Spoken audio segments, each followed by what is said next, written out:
Hello. Welcome to the BAM Pro Bowl. What's up, Byron?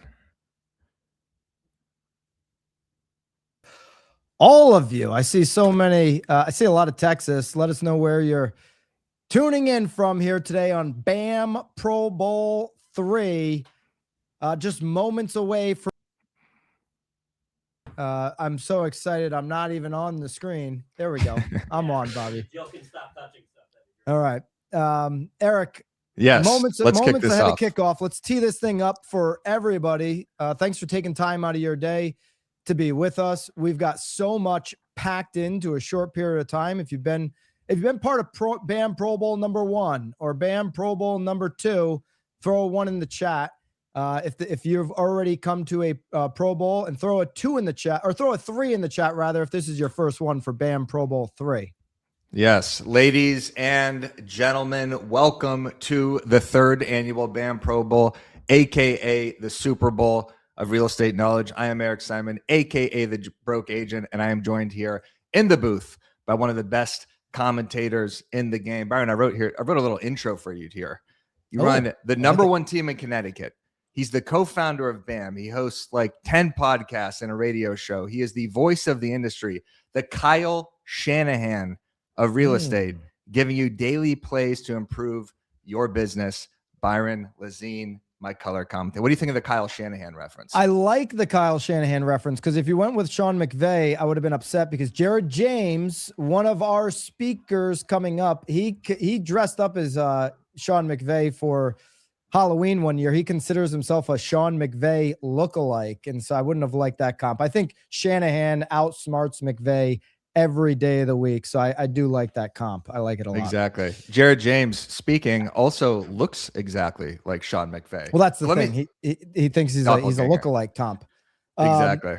So let me set the table real quick for what's going to happen. First, I want to make sure you can all interact in the chat because that's where we will be dropping links. That's where we're going to be dropping all the resources and where the convo is happening. So in the comments, do let us know what market you're tuning in from. Second, would love for you all to share where you're watching the BAM Pro Bowl from.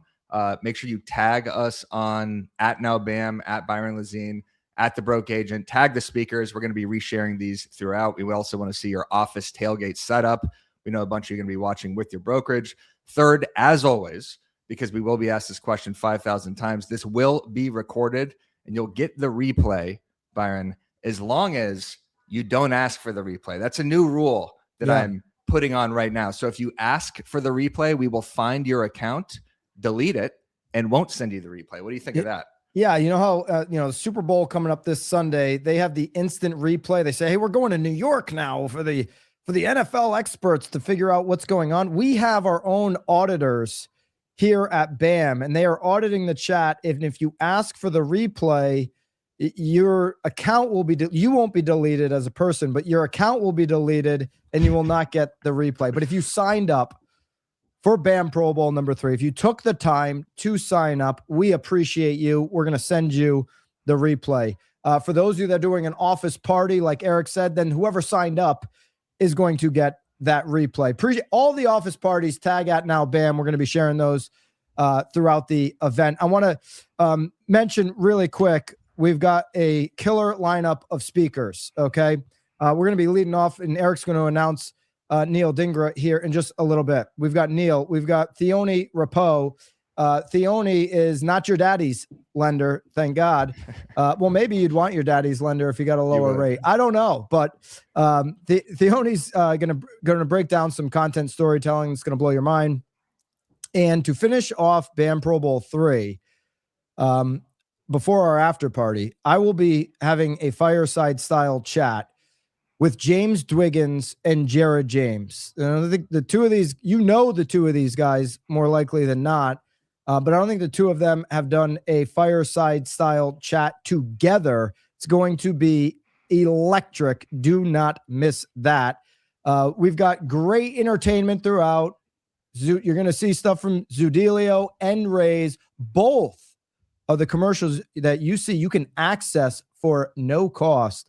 I'll tell you about that later on. But thanks to Zudelio. Thank you to Rays for being a part of BAM Pro Bowl 3. Plus, Byron, we might even have a secret guest, something you don't even know about, something I've hidden from you, actually. Wow. So we might have an appearance from one of the biggest real estate influencer coaches, salespeople in the world. There's a little hint for you right there. Wow. Drop it in the chat if you think you know who the guest is. Somebody's going to guess this instantly. All right. Exactly. How do we kick off the Super Bowl of real estate knowledge, Eric? BAM does it like nobody else. How do we do it?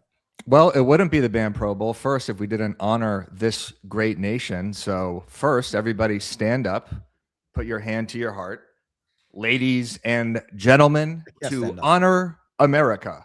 Now singing the Star Spangled Banner from the city that never sleeps, Kyle Cheng.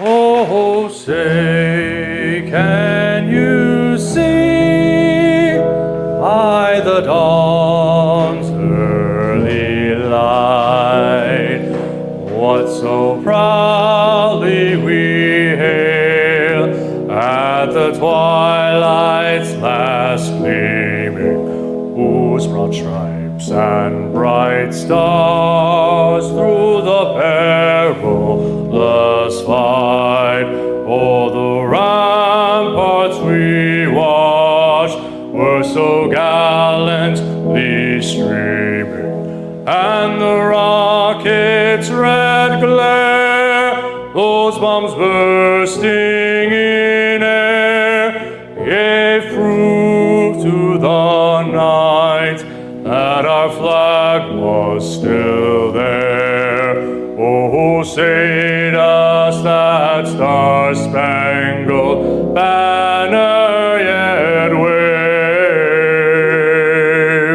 for the land of the free and the home of the brave.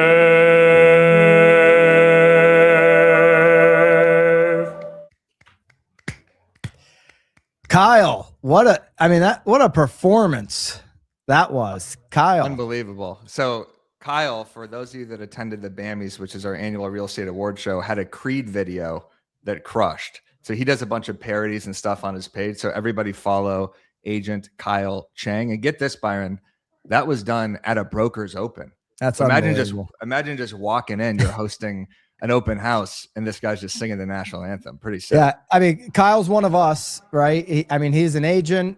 I mean, not all of us can. I couldn't get up there and sing. That's for sure. And great voice, Kyle. Great job. Well done. Thank you for delivering that to kick off BAM Pro Bowl. And I have to mention this listing. Kyle wanted me to mention this. It is still we'll do available. favors for Kyle now. Yeah, we'll do a favor for him. He just sang the national anthem for us. We're going to do a favor for Kyle. And I'm going to read this property description because this place sounds unbelievable. This place sits on a 1.8 acre lot. Oh, pretty rare for that area. It's got 3 boat slips. It could be subdivided, whatever that means. It has lower taxes for a waterfront property. Every bedroom in this property has an ensuite bath. And the owner currently uses this place, Byron, as an Airbnb that amasses over $100K annually in rental income. So we dropped that listing in the chat. If you have a buyer, hey, send it Kyle's way, and we'll get a 25% referral fee, right, Byron? I don't know. I think they would get the 25%, Eric. That's how that works. Yeah, but we're facilitating this. we're bringing the attention. You know what we'll say? Bammers, Bam fam, you guys get the 25% rip. How's that sound? Congratulations, Kyle. Go follow him on IG. Throw him a DM. Let him know how you appreciate him doing that national anthem. And yeah, if you got a buyer for, hey, what better venue than thousands of agents hearing about your listing? So good job, Kyle. All right, we're ready for kickoff? We're ready for kickoff. Let's do this. All right, let's get into our first speaker. So this is a good friend of mine. And if you've ever wondered how some people actually win with content instead of just posting and just hoping, this is your guy. He's the founder and CEO of the Forward Academy. He's a marketing expert who has scaled his mortgage business through content that actually converts. He has helped thousands, tens of thousands of agents and loan officers and entrepreneurs do the same. He hosts a must-attend event every summer called the Forward event that Byron and I were at last year. He's breaking down the new rules for standing out in 2026. Give it up for my good friend, the great Neel Dhingra. What's up, Neel? What's going on, guys? What's up, How you Neel? doing? How are you, man? Good. It's the Pro Bowl again. You know what? This is degenerate gambling mecca, this week in Vegas.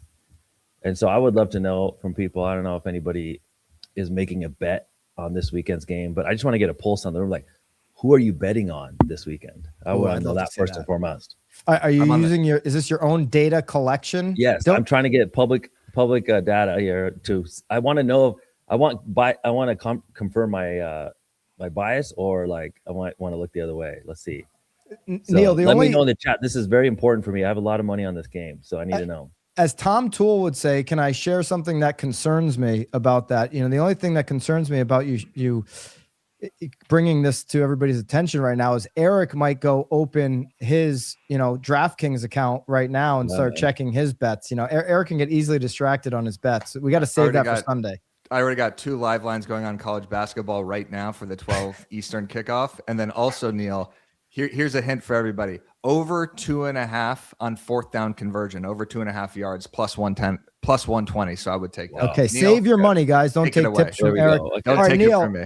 Light somebody up. Let's kick this thing off. Thank you. All right, let's go. So the reason why I started with this Super Bowl thing is because I remember last year around this time, I was talking about, who I'm going to bet on in the game and different things like this. And I found that, like, just by looking at the chat right now, there are several people who are big time Pats fans and some big time Seahawks fans. And you may not even post about that this week. Think about that. Think about the missed opportunity in that it's the biggest sporting event in the world, I would say, honestly. And it's public attention. It's trending. If you guys follow trend, this is trending. You need to post about this, who you're taking in the game, all these different things. And you're like, well, Neel, what does this have to do with content that converts? I want to make money. I want to get more clients. Well, let me just tell you this. People do business, like we've heard over and over, with people they know, like, and trust.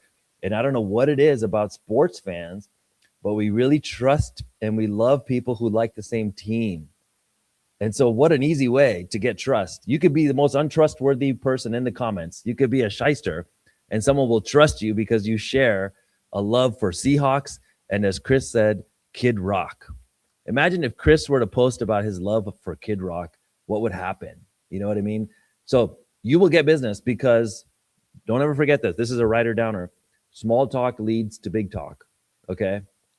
If you can start the conversation, if you can be in the conversation with more people, you're going to get more business in 2026. And so I'm going to go through a quick framework with you guys, and then I'll be around if you want to ask questions. If you want to DM me afterwards, shoot me a message. But I'm going to share my screen here. So I want to just quickly share with you guys. This is something that I think everybody needs to get etched into their mind. And then I'll give you a quick way that you can stand out. Right now, people are, they're essentially looking at they're speaking to the wrong group. I remember struggling for years. And then when I cracked the code on this, I started to really get way more conversations and conversions. I realized I was speaking to the wrong group on social media. Okay. So I was this is the spectrum of people on the internet right now. If you guys can see this, let me know in the chat if you can see my screen. Okay. So this is the spectrum. And there's one side is the people who will never talk to you. They're not open to doing business with you. They're not interested. The other side is people ready to transact now. The middle, 85 to 90% of the audience on social media is not yet. They're the not yet crowd. These are people who are 6, 12, 18 months away from buying a home. Maybe they don't even know if they want to buy a home, right? But they're just there and they're waiting to be talked to. And the problem is everybody in the industry is just hyper-focused on the now. These are people in a 60-day window, 30, 60 days, like, I'm ready to buy. So you speak to them transactionally, you sell to them. But when everything changed for me was when I started speaking to the not yet group, okay? The not yet group. And the way you do that, you can't cold call these people. They're not going to answer the phone. You have to do it with one-to-many marketing, which is your media, your webinars, different things like this. So the best marketers right now, the ones who are winning, the ones who are getting the most business, have figured out how to make the not yet crowd feel smarter, not sold to. You can't speak to the people who are 12, 18 months away in the same way you would talk to someone who's 30 days out. And so right now, if I were to bet, we were just talking about degenerate gambling, I would bet that if we pulled up many of your guys' Instagram, most of your content is for the people who are ready to transact. You're assuming that they're ready. Well, these people aren't ready. And so what you need to do is educate them. So in 2026 and going forward, to stand out on social media, attention is going to go to those who can educate, not just advertise. Most people are just running ads, promoting yourself, which is fine. Like, it's better than nothing. You know, if you're just posting like what you're doing and how you're helping people, but it's a sales pitch. And again, it's not going to work for the people in the not yet group, which coincidentally, like I said, is 85 to 90% of the people on social media today. And so what do we do for these people? I have a whole framework. I don't have time to get into the whole framework, but I want to share with you guys one of the ways. I have a 4-part framework for this. We can't get into the whole thing, but I want to just share a few ways you can stand out. And one of the ways you can quickly stand out is to make an observation instead of a declaration. Right now, people are starting off with expert content, meaning like, hey, I'm the real estate expert. I've been doing this 20 years. Let me tell you what you need to do to buy a house. Let me tell you the biggest things I'm seeing in the market. Now, that's better than nothing, okay? That you should make that video. But the better way would be to make an observation. So, for example, like if I were to say, this is the number one thing you need to do if you want to own a home this year. That's okay. It's not terrible. The better strategy would be, this buy down strategy is going viral right now, and it's for good reason. See, I'm just making an observation. And so when I do this all the time. What I do is I screenshot an article and I put it in the middle of my thing, and I talk about the article saying it. So it's not Neel telling you about buying power, it's Fortune magazine telling you, and then I insert my expertise. Okay, so what you want to do is start with a headline, show the article if you can, start with a punchline, and then talk about the thing. So I know this is a bit complex for people right now, but just make sure you're not always leading with expert content. You can do expert content, but not always. It shouldn't be your entire feed. Some of it should just be, man, did you see this thing? Or, you know what? Wall Street Journal says that 86% of sellers are doing this. Or I just heard, by the way, that it was Wall Street Journal published an article that said something like 2/3 of transactions included seller credits, right? So it's not Neel telling you, it's not Jim or Guy or Eric telling you, it's Wall Street Journal. And then you insert the expertise in the video, okay? So this is just one simple way you can do this. And the goal, again, is to make the audience feel smarter. If you look at your feed right now and you look at the content, if you're not making people feel good, they're not going to like your content. Like, there's a dude who makes super funny videos in Arizona. He makes really funny videos. Like, it's so funny. But the entire content strategy is to talk shit about the consumers. So like, we're all laughing, but bro, he's not getting anybody to feel nice about themselves. He's literally like, you guys are stupid and I'm the best. But that's cool. Like, it gets a lot of laughs from the industry, but just make sure, if your goal is to get more clients, that you're making people feel good. You're making them feel smarter. Like, if you talk to somebody at a bar and you made them feel like retarded for not owning a home, like, that's not a good thing. You want to make them feel smarter. So that's the first thing you want to do, make them feel smarter. And then the next thing is to go from, this is helpful, to I want to work with you.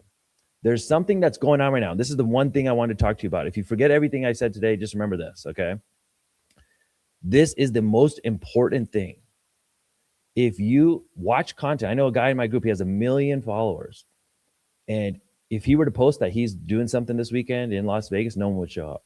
So there's something that shifts from, this is just helpful information, to I want to work with you. You could post a listicle right now and maybe go viral, but that doesn't mean anything. You could post a super epic cinematic home tour video right now and possibly go viral. That might work for like social proof, and you could get some listings with that. But in terms of people really wanting to work with that individual, you need to shift people's perspective. So this is the thing I'm going to be talking a lot about this year, is commodity content versus perspective content. Commodity content is just like, what should I do? The tips, tricks, hacks. Perspective content is, how should I think? So let me give you guys an example. Okay. I just wrote this one. So it's like, hey, I saw a video this morning and it said 5 things you need to do before you list your home. And she talked about this agent. She's really good. She's super smart. She talked in Las Vegas. She said, you need to declutter, you need to paint, you need to fix the door, you need to stage the kitchen, and then you need to price it right. If you do all those 5 things, you're going to get top dollar for your home. This is a good video, but how do I shift the way people think so that they would want to really respect me and work with me? They wouldn't negotiate my commission, right? How would you get that person? So the perspective version of this same video would be, most sellers and buyers think they make most sellers think buyers make logical decisions, but they don't. Buyers decide emotionally and justify logically. This is why staging isn't about making your home look nice. It's about helping the buyer imagine their future life in your space. The squeaky door doesn't cost you the sale because it's broken. It costs you the sale because it kills the fantasy for the buyer. Think about who's going to get more respect. The person who made the first video or the second video. Like, think about that. When you're giving a tip, what is the reason behind the tip? And I know this sounds kind of like too psychological, but I'm giving you guys the real game of what's going to work. Because I'm telling you right now, the market has changed. Everything has changed in terms of content and in our business. But the thing I want you all to think about is, how could you create a shift in the way people think about something? And the way you know this is working is if you ever get this comment or DM, I never thought of it like that.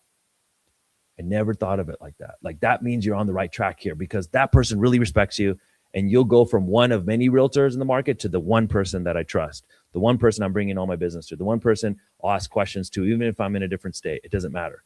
That's my guy or that's my gal. So that's what I think you guys need to focus on, is to think about how you could shift the way people think about something. There's a guy in my group. He says, I wanted to teach people inflation. He's on the lending side, and he keeps getting confused about inflation. He goes, hey, guys, during COVID, I gained 40 pounds. I ate a lot of Chick-fil-A. We didn't really work out. I just got, honestly, I got a little depressed. So I gained a bunch of weight.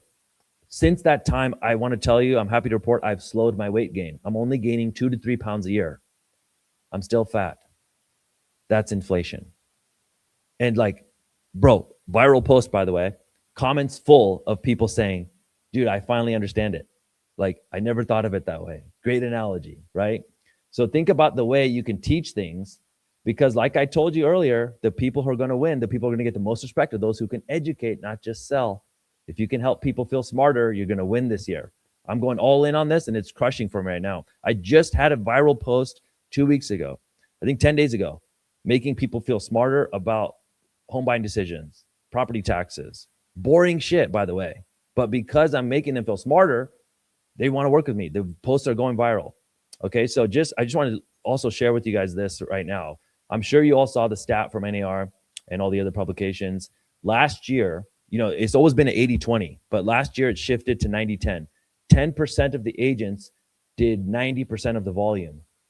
So the top group is getting richer and richer. The rich get richer. People are making crazy amounts of money. You guys aren't a mystery. This is a mystery to you all. But everybody else, 90%, is fighting over this 10% of the business. The other stat I saw that was crazy was the top 1% of agents did 30% of the national business in the US. That's insane. So people think that income and deals are shared fairly. That used to be 20 years ago. Not anymore. Because of technology and distribution, this has shifted to a power curve. And so if you're in this middle muck, I call this the middle muck, you're just fighting for the business. You're not respected. You could be anybody. You could be any realtor in your market. But when you start to move up this curve, it's not like you make a little bit more money. You make exponentially more money.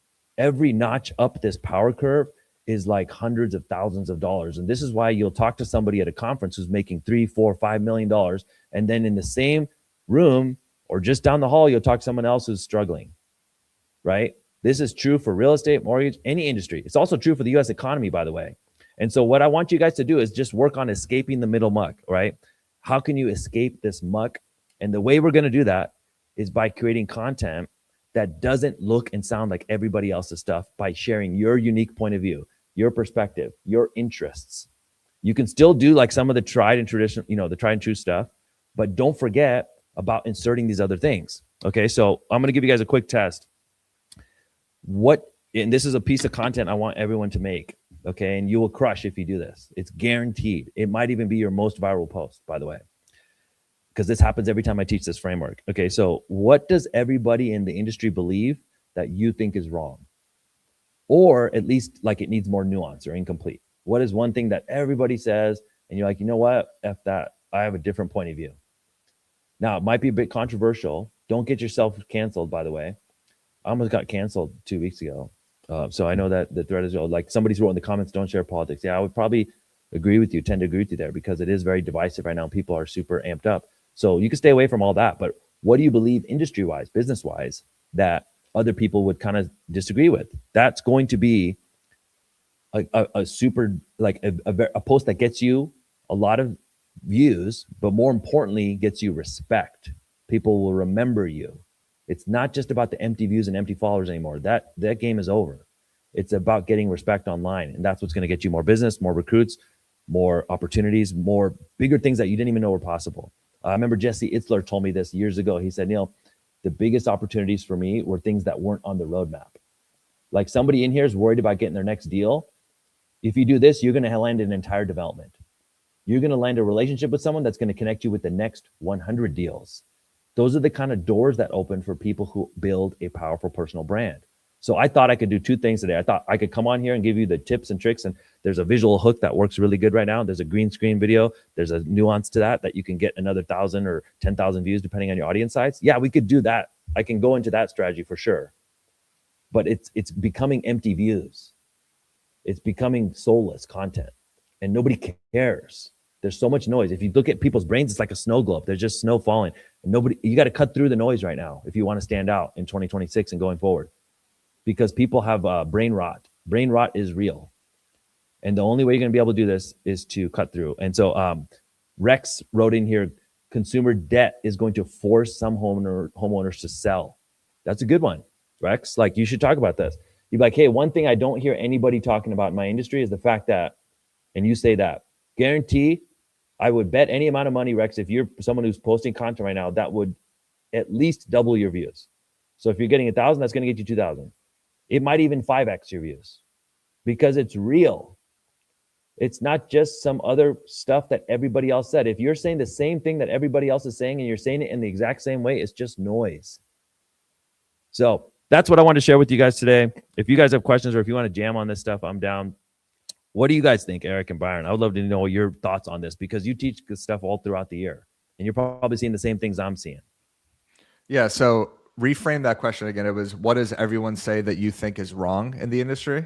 Yeah. Like, what do you think, Eric? Like, you teach content all the year, just like I do. Yeah. You bring on the best creators, but I feel like a lot of the tips, tricks, hacks to get views, like it's becoming empty. Like people don't care. Trust me, I've been teaching it for years. I feel that also. I think what you teach is extremely important in the sense of you just flip the camera around and shoot. If everybody goes to Neel's page, it's at Neel Home. He's in a million different settings. It's you in the airport. It's you walking in the parking garage, or it's you getting in your car. It's you in your studio. It's you walking on the beach talking about a billionaire that you just talked to.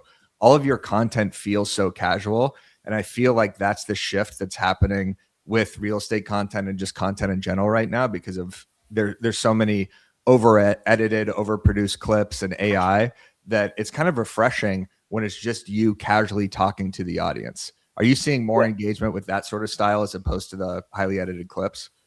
Yeah. So I think that's what I want to make sure people know is like, you could do the highly edited, produced stuff, but again, it's coming across as just noise. It's getting lost in the sauce. And what people really want, I know we all hear about authenticity, but the way you can be authentic is honestly just shooting the video where you're at, you know? Definitely. And so that's why I mix it up. And also I'm looking for a format. You guys remember Ashton Hall, he found a format that works, right? He does his morning routine and then he ran with it. So I'm testing a few different formats. And when one takes off, like I just had a viral post, like Eric just mentioned, 10 days ago, I was sitting at my desk and I'd normally have my video guy here and nobody was here. I just needed to get that video out. So I shot it with the phone. I talked to it, the back camera, and then I flipped it to my screen. Then I finished by talking to the camera and it goes viral. So I'm like, okay, maybe that's Neel's format. And Instagram tells you, hey man, you should make more videos like this, you know? And so that's the thing. If you try a few of these, you'll find your thing. And maybe for you in the comments, it's in your car. You know, Kelly Court, she's great. She does this stuff. And there's other people in our group that are doing this in the chat. Like, hey, think about where are you at right now when and not thinking about, hey, it's going to be this big friction to make the video. It's just like, do it where you're at right now. And you might stumble into your format that crushes and that leads to your next 10,000 followers. Yeah, there's something about the setting change too, that if I see someone in the same setting every time, I'm more likely to tune out of their content. So even the fact that you're just like in the airport as the background, I think that really works. I actually just did a video about how filming content in your car is the best place to do it, especially if you're nervous on camera. And we're going to get into a little bit of that coming up with Theoni here. If you're nervous to be on camera, you don't want people watching you. Car videos are the best because you control the lighting, you control the volume, you can mess up as many times as possible. And it's such a relatable setting because it makes people think that you're on the road, right? Like I just got done with the showing here's a story I want to tell. I just got done at a Yeah. listing appointment. Now here's an observation I have. And if you follow Neel's content, it's all observations. It's just, hey, I just had this thought about something. It's like you don't have it predetermined, but you're just getting it out. It's almost like a tweet coming, except it's coming from your content. Yeah. So I'll give you guys an example. Our mutual friend Sharon, he's getting re-excited about his YouTube long form. He told me he's about to do it. He's been talking about it, and now he's doing it, right? So he's been averaging very low views on YouTube, 1,000, 2,000 for his side. By the way, if you're getting 1,000 views on our video, you're doing great in the chat. But for Sharon, he's like, I want to get more. I want to build this thing out big like he's used to on his Instagram. So he's been struggling. He decides to use the observation thing I'm telling you about. He makes a video. You guys can all see it on his YouTube right now. It says, the things I learned from my richest friends, or what I've learned being around the top 1%. Guys, it did 100,000 views in 2 days. Like, I know there's some fancy editing on it because he has a team now because, you know, he's with Hormozy and the whole crew, but still, the concept remains. Sharon is very qualified to be the expert. And even him, as a bona fide expert, is telling you, here's something I learned being around the top 1%.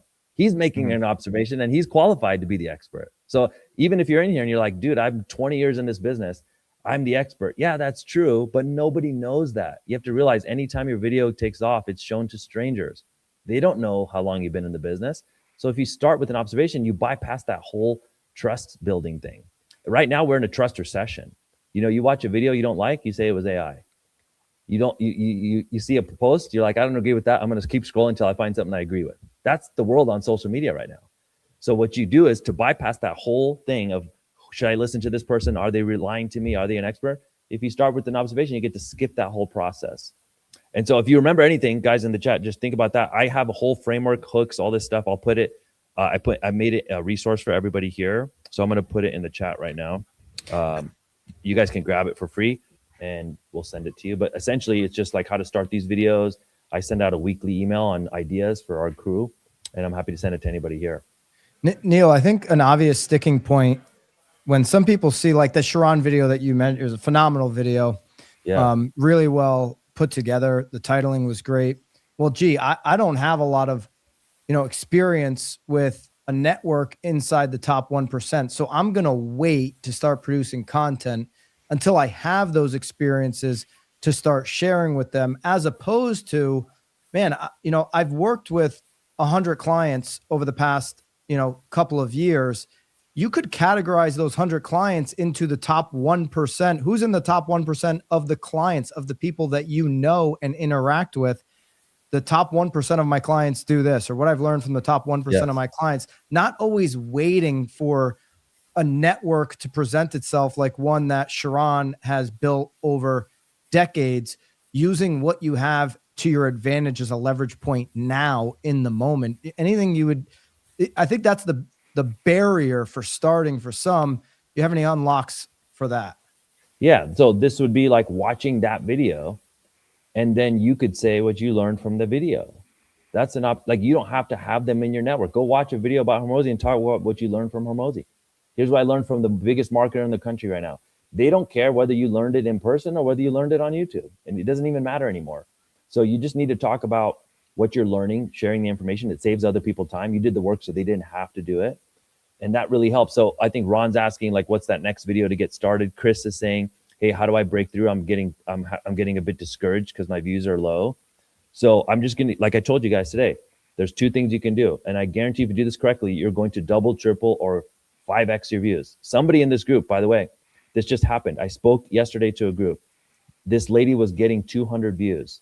She used this same framework and the video went to 100,000 plus. Like, that's an anomaly, but I'm telling you guys, this works. So you need to start your next video with an observation. Don't tell people what to do. Don't lecture them. Just start with an observation. Hey, here's something I noticed. And then teach behind the observation. Now, the easiest way to make an observation is to go on the news app, find a headline, screenshot the headline, include the publication name if possible. Fortune magazine, CNBC, NBC, whatever it is, CNN, CBS. Doesn't matter if you like the news, whatever. Just include that thing because it's going to have some social proof. People either love it or hate it, so it's going to help you get views. Put it in the middle of the beginning of the video for the first 3 to 4 seconds and then talk behind that. If you do this correctly, you're going to get more views. So that's framework number one. And then the second framework I taught you guys today was to share something contrarian. What is something that other people are saying in the industry that you don't agree with? What's something that bothers you? By the way, I told someone to do this 2 weeks ago at an event. He blew up, but I Googled afterwards, and this is very bad. So I told him to say, what bothers you about the industry? He said, you know what? Somebody in the audience says, hey, this grinds my gears when people do this. You know what really pisses me off about people in real estate? This guy starts off his video, guys. He says, you know what chaps my ass? Guys, I Googled that. Please don't say that. Please don't say chaps my ass in the beginning for your hook. I mean, you'll get views, but I don't know if you're going to get the respect. Okay. Yeah. So, if you use any sort of curse word in your content, it's great. It could be great for effect, but it does hurt shareability. So I'm always cognizant of that too. If I'm on the broke agent, if I drop an F-bomb on it, I know like, okay, may hit harder with some people if it's like a well-placed curse word, but it does hurt shareability. People are less likely to share it in stories.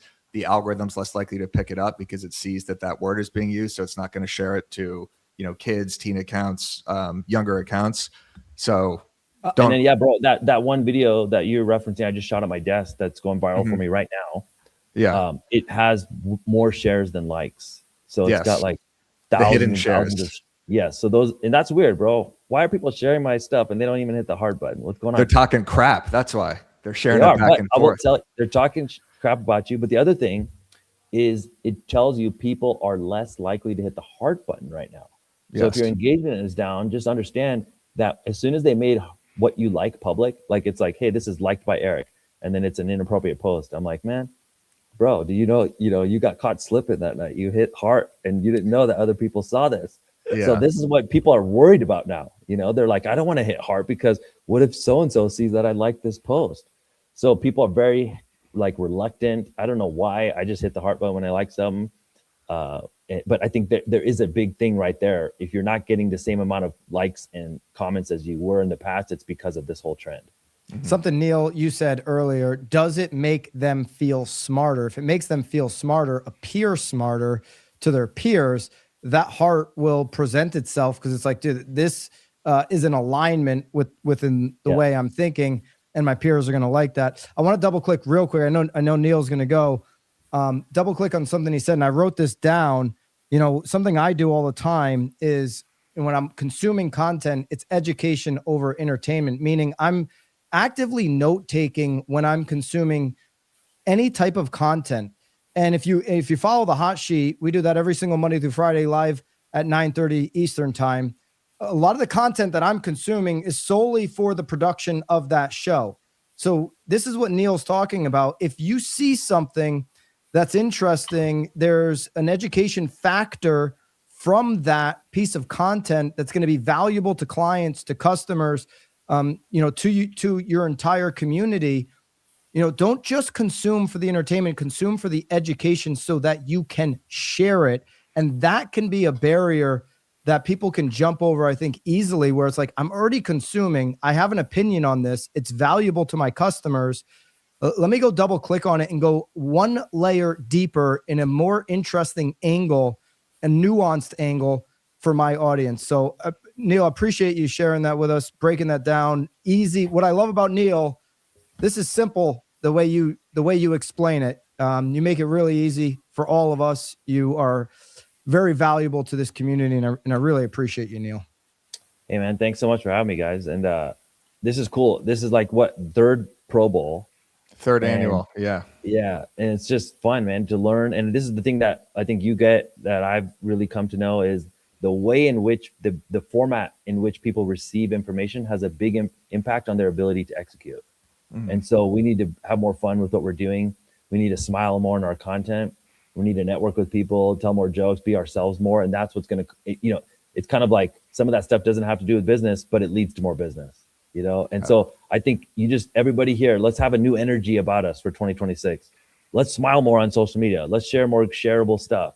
Let's tell more jokes. Let's be more of ourselves. Like somebody said in the comments, you don't have to curse. You don't have to do anything inappropriate. You don't have to get canceled, but just be more you, and then share some of these things on social, and you watch what happens this year. It's going to be a totally different energy for you.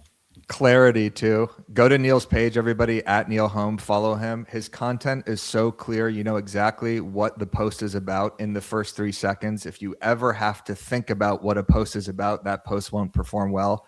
And you just do such a good job about with that. And then Neel, forward event. When is that happening? Because this is a must attend for everybody. I just wanted you to shout out the date so people could get ready. Would love to see you guys there. It's going to be July 10th and 11th in Vegas. It's the besides there's about, I trust your guys' event, maybe one other one, but this event is just in the top echelon of, you're going to have a lot of fun. You're going to meet great people, and the information is going to be top tier, and it's going to be different than anything you've ever been to. I will say that. So it's July 10th and 11th, and you can't buy a ticket. Someone's like, hey, where do I get a ticket? You can't. On the 26th of March, you'll be able to get a ticket. We have a huge launch event on March 26th. And so if you're on my email list, you'll get the invite. If you're not, you'll see me post about it 77 times. But I put in the chat, my email list. I'm going to send out all the resources from today.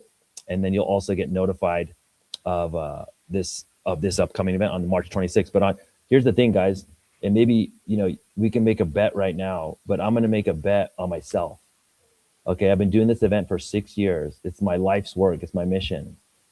This year on March 26th, the forward event is going to be sold out in one day. I'm not promoting tickets all year long. I'm not doing all this other garbage that we all go through. We know anyone who puts on events knows how hard it is to fill a room. I'm selling this thing out in 24 hours on March 26th. So it's if you want to be there, event, you got to come on March 26th. I guarantee this happens. I'd place a bet on that. Neel, at Neel Home. Go follow him on IG if you're not already. Appreciate you. Thank you for kicking this thing off. What an electric kickoff here for the Pro Bowl. Appreciate you. Thank you. Thanks, guys. Appreciate you both. Peace. Absolutely electric. What a great way to kick this thing off. Already in the last 20 minutes, Eric, more actual value that's applicable this afternoon than those clickbaity talks happening in New York City somewhere over the last 24, 48 hours. That right there. And by the way, you didn't have to pay $2,500 to sit in New York and see a bunch of clickbait thrown at your face in live person. So appreciate Neel kicking that thing off. Way to go, Neel. Exactly. One other thing, Byron, I saw someone in the chat ask, should this content be posted in your stories or in your reels? Both. But a lot of people here should put their story content in their reels, because a lot of people are more natural in their stories because they're afraid of the potential comments or pushback or engagement on their reels. But publish your stories to your reels. Sometimes that's the best content. One last piece of advice there. All right, let's get into it. Wouldn't be a Pro Bowl without your favorite messages from commercials. Let's get into Pro Bowl level commercial. I'm going to be watching every commercial on the Super Bowl. We've had some of the best industry commercials, obviously, over the first two Pro Bowls. Bobby, what do we got? Time for a break. Let's take a quick break. Hey, what's the dealio? I'm glad you asked. Zoodealio empowers agents like you with better tools to sell more houses faster, retain more clients, and get a whole lot of new ones. And quick, we're talking AI-driven home reports and instant competitive cash offers. My sign. This is your sign to be relevant with Zoodealio.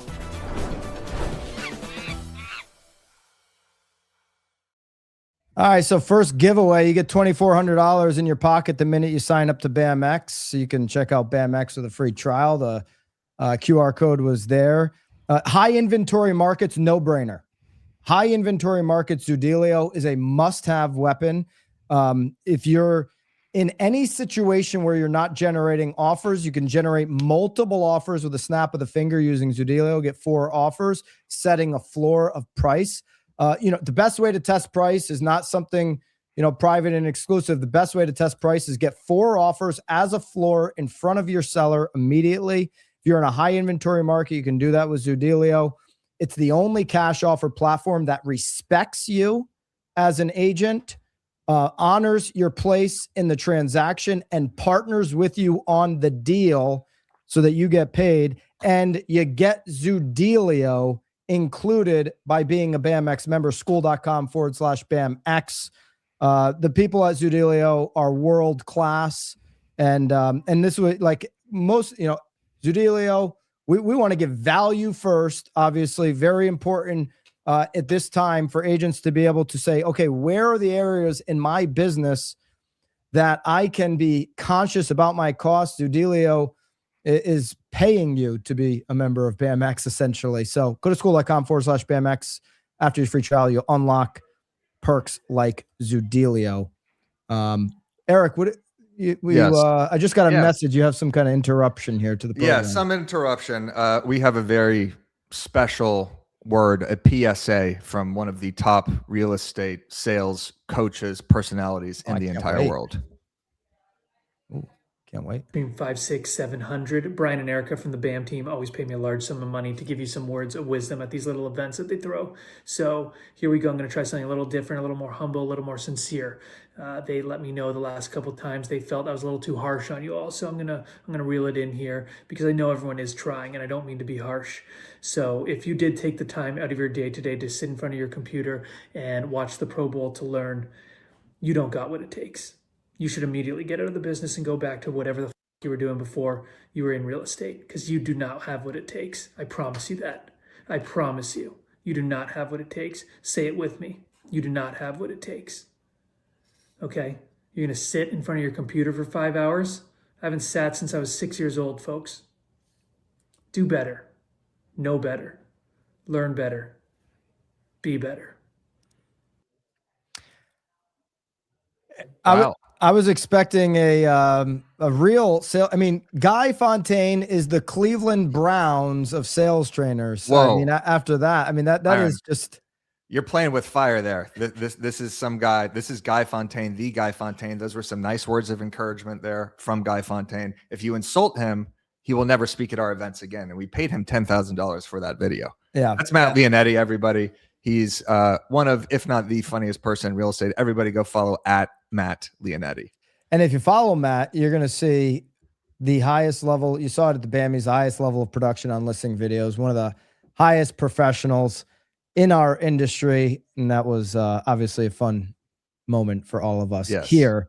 We got one more message, one more commercial message, and then we've got Not Your Daddy's Lender, and then Jared James and James Dwiggins to follow that. Let's go to the message.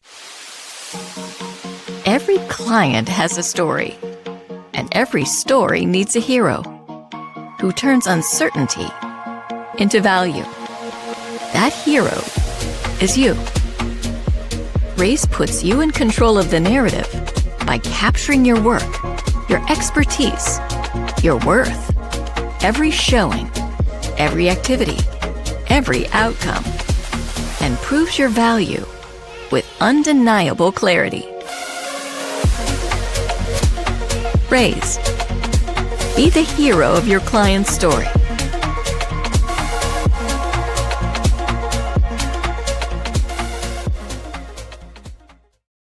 All right, Raise, here's what I love about what they're doing. They're bridging the gap of transparency. Ever get to an end of a transaction, the client, like, what just happened? What did my agent do for me as the client? Raise allows you to show them everything that you did. And right now, it may already be a member benefit inside your MLS. So what Raise wants to do is get this into the hands of everybody for free. They're working with MLSs across the country in order to do that, so that you can have a report to your clients like an attorney would.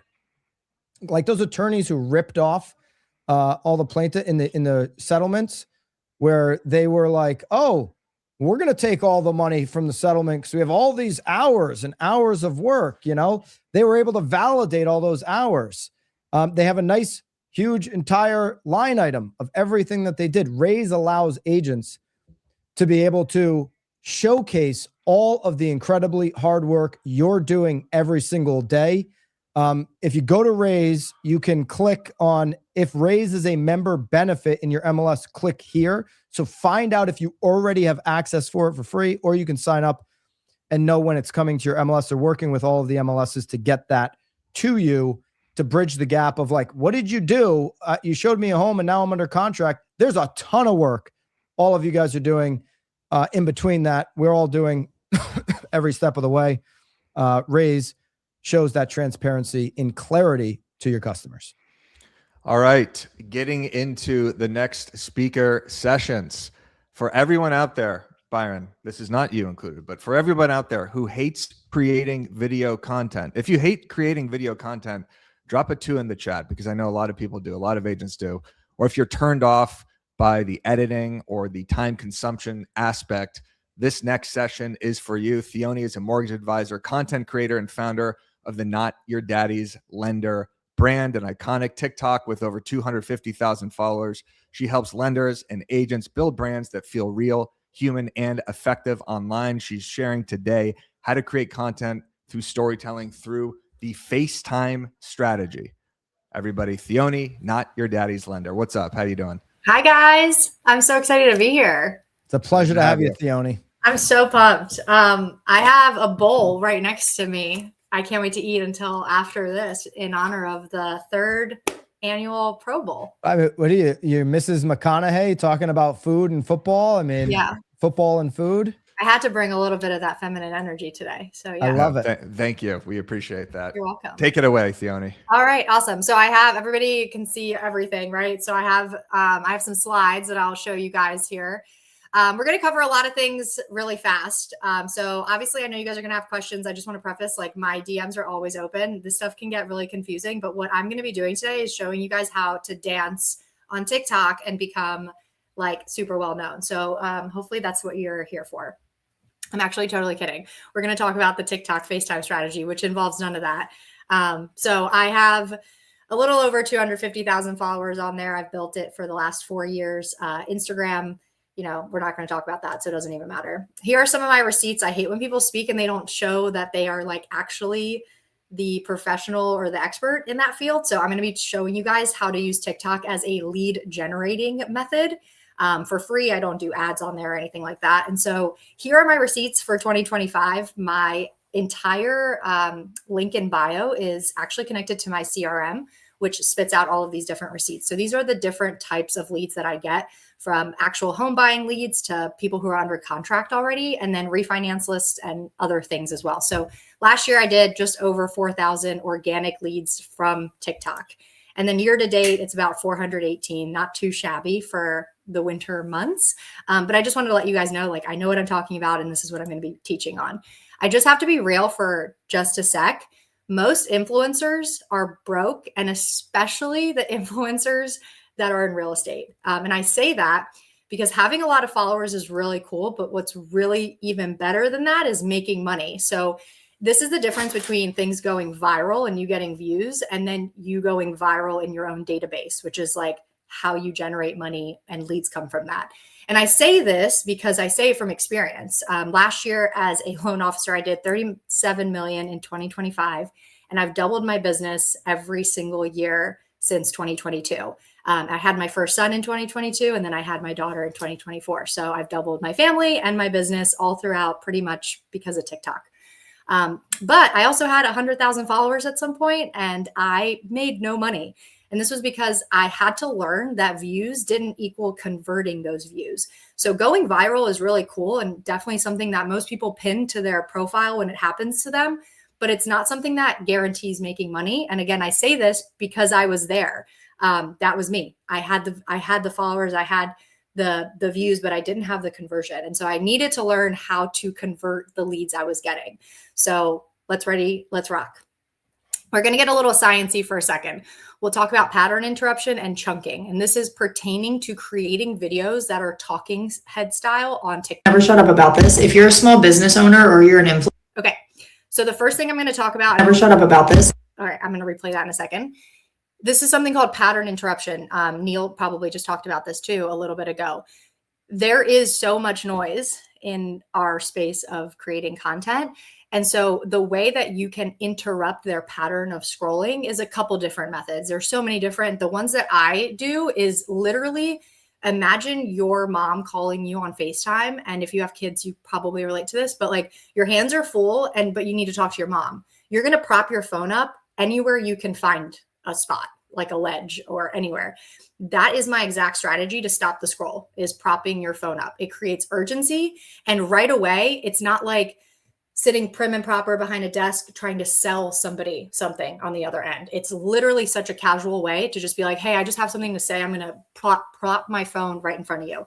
And then coupling that pattern interruption with getting right to the point of your video is like the key to people actually watching. So I'm going to show you guys just a little bit of this, the beginning of this. This was me in a hotel room right after I got ready. I was like waiting. I had some time to kill. So I decided to make a TikTok about the bank statement loan. Never shut up about this. If you're a small business owner or you're an influencer and you're trying to buy a house, please don't go to a bank. And I'll explain why in just a second. Oh, okay. So never shut up about this. If you're a small business. So you can, this one has no voice, but you guys can see that I do the same exact thing in almost every single one of my videos. I'm starting the video while the phone is close to me, and then I'm propping it up and continuing my point. So that is number one, pattern interruption. Chunking. People can only hold 3 to 5 ideas in a working memory at a time. You guys know when you send out a video that you do talk the whole way through and you do it all in one cut, but then when you get it back, they've done jump cuts for the video. That's because of this idea. People can only take in content and actually absorb it if it's chunked. So This is called a. when you're creating TikTok videos, that's what you want to do is chunk the video. And I will show you guys exactly how I do this. That doesn't pertain, like I don't actually edit my videos. I do everything in the app. And this is how I do it. This is called a verbal and visual hook. So usually what I do is I start my videos here, I press record, and then I just start talking like something like, it's really hard to buy a freaking house in 2025. Let's be so real. And then I pause it. And then I sit here and I probably think like for a hot second, okay, it's really hard to buy a house. What's my next angle? Because most people don't know these couple things. Because most people don't really understand these few things that it takes to buy a house.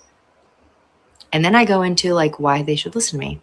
And if you're new here, my name's Theoni the lender. I've been a lender for 10 years and I hear and help first-time home buyers that feel like it's just insanely impossible to buy a house. Buy a house. And then you just kind of go on to your point. But what's really cool is like if your hand is close to that little red button right here, then you can just keep pressing it and, you know, like pressing it again. And if you feel like you just said something like I just pressed it and I'm like going. And I'm like, oh, wait, like I just that was a stupid point. I actually don't want to like say that. You can pause it and go back and disregard just that last clip. So then you know, okay, the last thing I said was I introduced myself. I told people that I help people all the time who are confused about buying a house, buy a house. Okay, let me get right back in. Okay. So the part that I really want to showcase is that I keep my finger close to that record button. And that's so important because it's already really hard to create content. So if you do this in the app, then you can draft it for later. And we'll talk about why you should if you don't have time to do all of the things. But it makes it so much easier to just know, like, I'm going to create this piece of content. I'm in the car. I'm getting ready. I'm just going to rip it and it's done. Like it already exists in its form in an app already. Like I don't have to go and edit it. So I just wanted to highlight that that is the most important part. The other thing I want to say is I got into this industry when I was 18 and I started creating content. I posted every single day on TikTok and I was just having fun with it. But the other thing I noticed is that the content I was consuming when I was younger was really confusing. And now as I've become actually an expert in what I do, we say words that the average consumer has no idea about. So one of my most viral, I shouldn't say that, one of not even my most viral videos last year, one of my videos that got the most lead intakes was something about an appraisal contingency, which I know sounds crazy, but I was in like undervalue appraisal hell one week. And so I just made a video about it. And I remember during that video, and you can check it out, it's on my page, but during the video, I had to pause to remind myself too, like, hey, Theoni, you're making this so confusing. And so as a reminder to you guys too, when you're making these videos, the consumer doesn't really understand what you're talking about. So when you're making these rant style videos, take a second to press that red button, stop during the pause and acknowledge that person as like they're probably getting a little bit lost in the sauce of what you're saying. So you can say things like, wait, let me just give you an example before they scroll. So if you are introducing a high level topic like an appraisal contingency, you say your point about the appraisal contingency, you stop the video and you say, okay, let me break it down for a sec because I know I just like nerded out. Or you can say, let me nerd out for a second, just be prepared because I know you might get lost. And this isn't to dumb it down. This is just to acknowledge that like we talk a lot about, just things that people don't talk about in a normal day, and we throw out words. And so it's acknowledging that person to stay for the whole entire video and listen to what your take is on it or your opinion on it is. All right, so here where, if you don't have TikTok, here is where it would all be. So if you open TikTok and you find the nearest water bottle next to you, you can even try to do this on your own. The first TikTok is going to be the most nerve-wracking, but then after that, it will be totally fine, I promise. And these are where the buttons are to start a video. So it's going to be that small plus sign at the bottom, and then that red button will actually record for you. Here are a couple different hooks that I actually did an exercise a month or so, 2 months ago, where I was in like an in-person TikTok workshop style. And I kept these so that if you need help with your first TikTok, use one of these hooks. Okay, so people buy a home every day and they have no idea what an appraisal contingency is. That was actually the hook I used for the same video I was just talking about a little bit ago. Someone has to say it. You can't buy a house, no money, or bad money habits. I'm going to rant for a second so you can swipe or listen, but here goes. These things that are highlighted in purple, you can change whatever is after it. So you can reuse these same few hooks and then just change what your topic is on that video after. These have done really well, so steal them.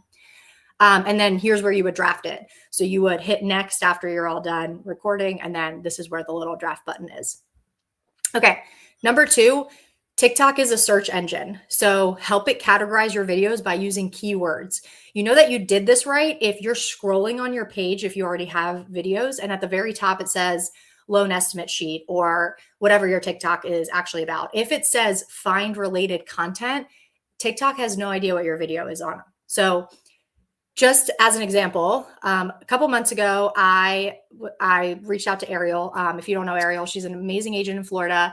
And I was just kind of talking to her, and her content, some of you guys might actually, I know for a fact, there are people that are creating Instagram content right now, like Ariel was, that actually belong on TikTok.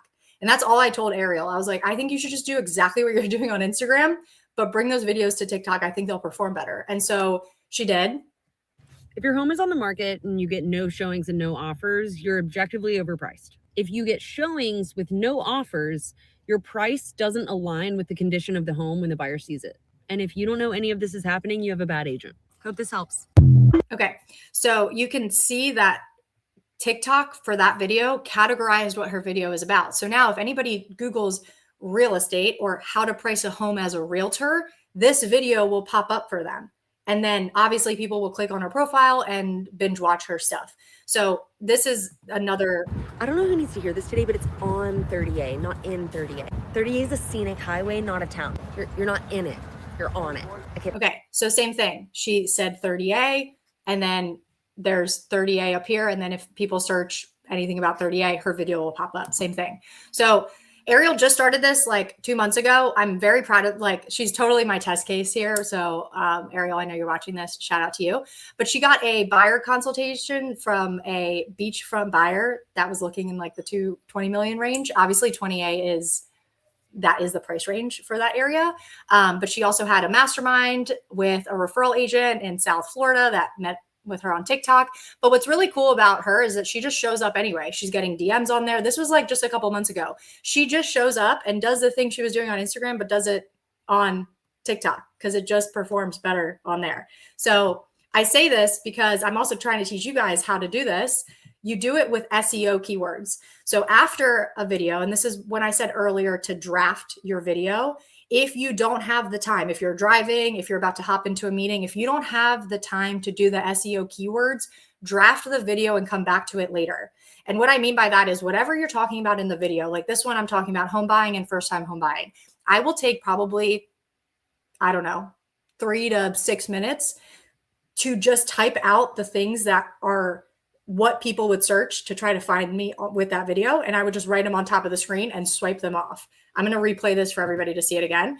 I'm typing out home buying tips and I'm swiping them off the screen. I'm typing home buying. I'm swiping it off the screen. I'm typing first time, how to buy a house for the first time, how to mortgage hack. What is mortgage hacking? Like all of the things that you would think that people would search, write them and swipe them off the screen. That is how TikTok will categorize what your video is about. Okay. Why we are all here is obviously the FaceTime call strategy. So I'm sure you've picked up a couple different ways that I've already done this in my content, but really what this means is just do the normal stuff and yap or rant, if you know that word better than yap. So all of my videos, if you go and look at my page, it looks like this. You guys know I just told you I had a kid in 2022 and then I had my daughter last year. And so some of these videos my kids are in because as a mom, like that's the hot second I got in my day to create content. Content is never going to become easier because you choose to wait for an easier season of your life. So I remember creating content during these times and being like, holy moly, like I'm creating content in the hardest times of my life. I'm getting no sleep. Some of these videos, it's like 10 p.m. when I'm eating ice cream and that's a minute I get. Or this one that Biden steps down and rates fall video that got 2.4 million. You guys can't see it in this cover, but I was holding my 4-day-old daughter in that video. I was like, I'm taking a seat. She's sleeping. Biden just stepped out of the presidential campaign. People are going to search about that. So I just made the video. Sometimes it's less about how you look with TikTok and just more about what you say. So just show up wherever you are, eating a burger, eating carrots at 8 months pregnant, like eating ice cream at night, literally just showing up where you are. The other thing too is you earn every single view on TikTok. This is where TikTok and Instagram differ a little bit in their strategy because obviously on Instagram, most of your content gets shown to your followers, but on TikTok, you earn every single view. So like this one that I made in September about the Federal Reserve and when they cut interest rates, it doesn't actually mean that they're cutting mortgage rates and whatever. So I made this video and almost every single one of my videos is like this. It is 97% non-followers. And so I say this, same thing, the For You page, 95.7 of these people found me on the For You page. So you are like constantly being shown to new people, which is so awesome because nothing matters and no one cares, but like in a really good way. Imagine being able, this is why I think Instagram, when they pulled out the trial reels, so many people love that because every time you make a post, your Uncle Bob or your ex-boyfriend from high school isn't going to see it because they follow you because it's being showed to so many new people all the time. So it is like literally the best place to go and practice just speaking to the camera and getting comfortable because it's constantly being shown to new people. So it's really sick that I get to say I have 250,000 followers on TikTok, but that doesn't matter because most of my content is always being shown to new people. So I say this because most people, when I look back at when I posted every single day, people were like, oh, was that really hard? Like you weren't getting many views and yeah, it sucked. But most of us just have an ego problem when it comes to content. Because ask yourself this question, how many times can you post knowing that you're just getting better, but you're not increasing your views?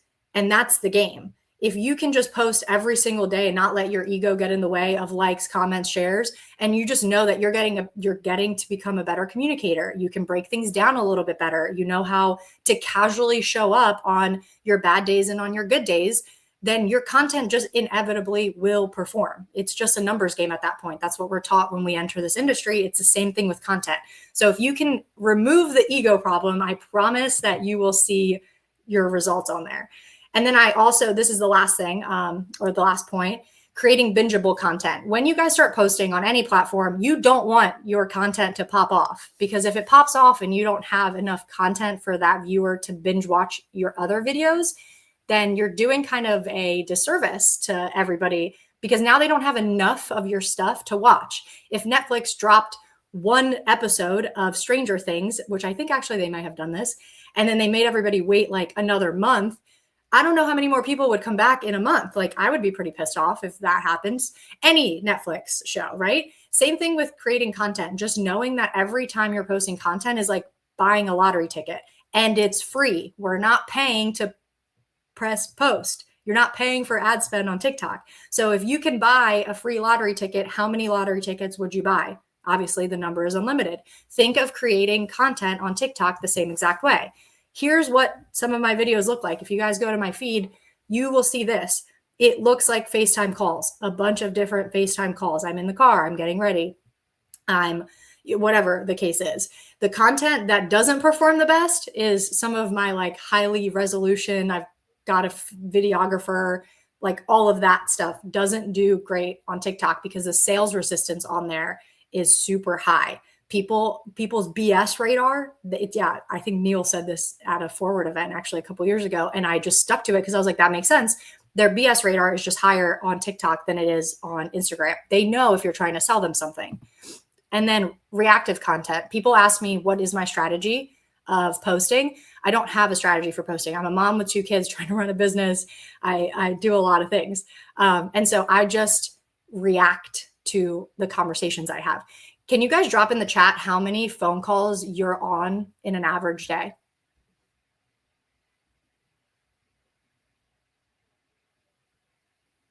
None. No one's making any phone calls. Okay.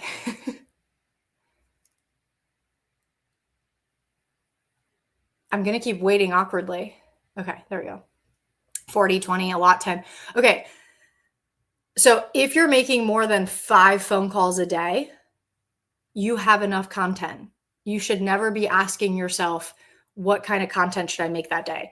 If you're making more than 5 phone calls a day and you still have no idea, you're on the wrong phone calls, because your content should be directly correlated to what you are being asked. If it's first-time home buyers, what are they asking? What are they afraid of? If you're selling homes, what things are you seeing in the market right now? Are appraisals coming in under? Are they coming in over? These are the types of things that I create content on based off of the conversations I have that week. So you'll see that sometimes I use the energy after those calls and go make the video and draft it later to add the SEO. So do the same thing. We all pull into our driveway and we get 10 minutes before we actually walk into the house. Make the video in the driveway. Make the video in the driveway, because that is when you can use all of the energy that you have to react to the phone calls, and people feel the energy. So like if you're going to talk about a first-time home buyer grant, which by the way, I hate those. So like I make videos on polarized, like I do make polarizing content, and you're allowed to have stances as well. But if you're making a video about that, let's say, and it's just so boring because it's just out of obligation, it's going to also feel boring to the person who's watching it. That's not a FaceTime call that I want to get from a friend if she's not feeling excited about a content. Be passionate about the content that you are putting out there, just like a FaceTime call to a best friend would be. All right. If you want to get started on TikTok, here's what I would recommend that you do. I call them content sprints. I now probably post about 2 to 3 TikToks a week. But when I want to either get more leads or just get like better at communicating, sometimes I fall off or whatever, I do content sprints. So that's 2 times. You post twice on TikTok every single day for 2 full weeks. And what this does is, 1, if you can keep that promise to yourself, you will just become a better industry professional, like in general. And 2, you just become a better communicator. But 3, you will start creating your collection of bingeable content. And then you have data to be able to be like, oh, that one performed really well. Why did that one do well? Maybe I was in the car. I kind of spoke a little bit more casually. I'm going to do more of that. Just a huge spoiler alert that it will feel weird and cringe, and you just have to embrace it. It's just never going to stop feeling cringe. Sometimes I still watch my videos and I feel cringe. Here are some accounts to follow. I don't get sponsored to say any of this, but I just think that they teach on communication skills pretty well. So Briar Cochran is one of them. I actually think he was just on Neel's podcast a week or so ago.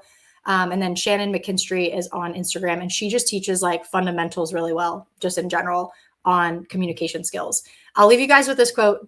Someone less qualified than you is gaining more market share simply because they chose to click post while you're still worried about how you sound. And I know this because that was me when I was 20 and I had no idea what an escrow was, but I was still showing up on TikTok because I knew that one day this would work. So please take that and remind yourselves of that when you don't feel like showing up.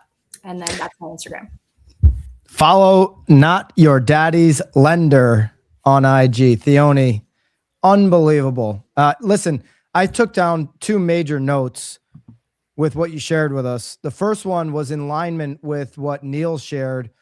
You know, allow your observations, the calls, and you took it a step further, the calls that you're on to lead to instant content creation. Use the energy, use the moment in time to get right into sharing what you learn, not disclosing information, not being unprofessional, but use that as the leverage point to launch into a piece of content. And then the other thing, you said it subtly, but and everybody knows this. Everybody who uses Google knows this. When you Google something, you will see a TikTok video being offered in your search results.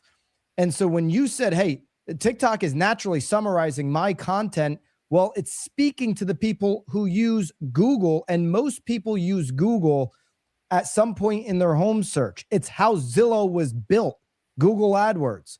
And so you can hack Google by doing exactly what you shared with us today. Theoni, awesome. Pure gold. I agree with that. Pure gold, Theoni. And then also one other thing you mentioned that I thought we should touch upon was that even if your videos aren't getting views, you said you're still getting the reps up, the practice. That's such a great way to look at it, where you're not just tied to the results, but hey, I just got this video out at 60 seconds. The next one is going to be better. I know which hook to use. Yeah. So I thought that was a really important message. It's like tying your success to your inputs and not your outputs. That's what exactly. That's what it is. Well, thank you so much. Everybody go follow Not Your Daddy's Lender. Go follow Theoni on TikTok and Instagram. She's been on the Walkthrough podcast. She is amazing. People loved this one, Theoni. This is such a great way to look at content. And what I love about this, Byron, is that all of this is very simple, replicable content. All you need is your phone. It's storytelling. It's FaceTiming content. There's rarely any editing involved in these. Like, this is very attainable for everybody in this audience. So thank you so much, Theoni. Happy to help. Thanks, guys. Thanks for having me. Theoni, Not Your Daddy's Lender. I mean, listen, those weren't trick plays. That was just pounding the ball down the middle in 2026, running a play that absolutely works over and over and over again. And when she finds something that works, she just goes with it, puts it on repeat. Brilliant stuff there. All right, Eric, we've got coming up here to finish off the Pro Bowl. We have a conversation with Jared James and James Dwiggins. Mm-hmm. These are two of the more outspoken voices in the industry for good reason, just decades of knowledge, obviously opinionated about a lot of the things. The conversation we're going to have is going to be something that you can take this afternoon to your business to start raising your status in the consumer's eyes. So we're just moments away from that finish to the Pro Bowl and then an after party to follow. Before we go there, we've got a little halftime show, folks. We got a great halftime show. In fact, we're going to kick it to our sideline reporter, head of video, Bobby. Pro Bowl halftime report. I'm sideline reporter Bobby Kowecki, and we're checking in with agents across the country to see how the new year is treating their real estate business. Alan, thanks so much for joining us. Happy to be here.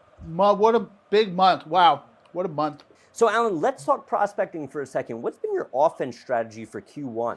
You know, calling when I can, texting. I sent a few emails, nothing too aggressive. Really just wanted to get the feel of my clients before making the big move. What scripts you been running? No scripts, no playbook, just going off my gut. I'm a gunslinger like Brett Favre. Is it working? Look at the scoreboard and tell me if it's working. It's not working. All right, what about your social media? I know you really tried to build up your brand before the Pro Bowl. What's your content strategy been? I post once a week. That's great. What's on your feed? Just listeds, just sold. Old school, nothing hyperlocal, no housing data, anything valuable, anything trending? I put up this Happy New Year's post for my brokerage. Wow, 2 likes. Yeah, none of that AI bullshit. All right, let's talk listings for a second. When you show up to a listing appointment, what's your pitch? That, I'll do it for 1%. You don't bring any cash offers, investor offers, multiple options for the seller? A 3-tiered pricing strategy, anything like that? I bring donuts. Okay, let's talk defense for a second. Handling objections. When a seller says that they don't want to drop the price, what do you come right back to them with? I usually just agree with them. Okay. Yeah, I avoid confrontation at all costs. And then what happens? The listing doesn't sell. Alan, what would you say your biggest challenge is right now? What's going to get your business over the hump? Honestly, I just feel like I'm always behind. Like I'm alone. Like Everyone else has the playbook, and I'm just, well, winging it. My God, that sounds awful. It is what it is. Can't control it. Just putting my faith in the big man above. Wow. Alan, the agent. I think we've all maybe felt like that at one moment. Alan, by the way, the real Alan Spotlow, go follow him on IG. He's in the Bahamas right now because he made so much money last year. He's got like 3 or 4 vacations planned in Q1. And so if I were to coach up an agent like Alan, what are the plays working right now? We'd be talking about BAMX. We're going to make a sick offer for everybody here right now. This offer is going to go away once we end the Pro Bowl. That's going to include the plays that Alan actually did run in his business. Weekly social posts ready for you. If you were listening to Neel and Theoni, you're like, I'm stuck. You get a head start with weekly posts delivered to you every single Friday. Posts, scripts, blogs, emails directly into the BAMX platform. Courses, audits, live audits with Eric, who's built The Broke Agent, the organic following, not the account there in New York City that's happening over the next couple of days. They bought their followers. They get no engagement. Get a live audit from Eric, the Broke Agent, who actually built it for real and has an organic following.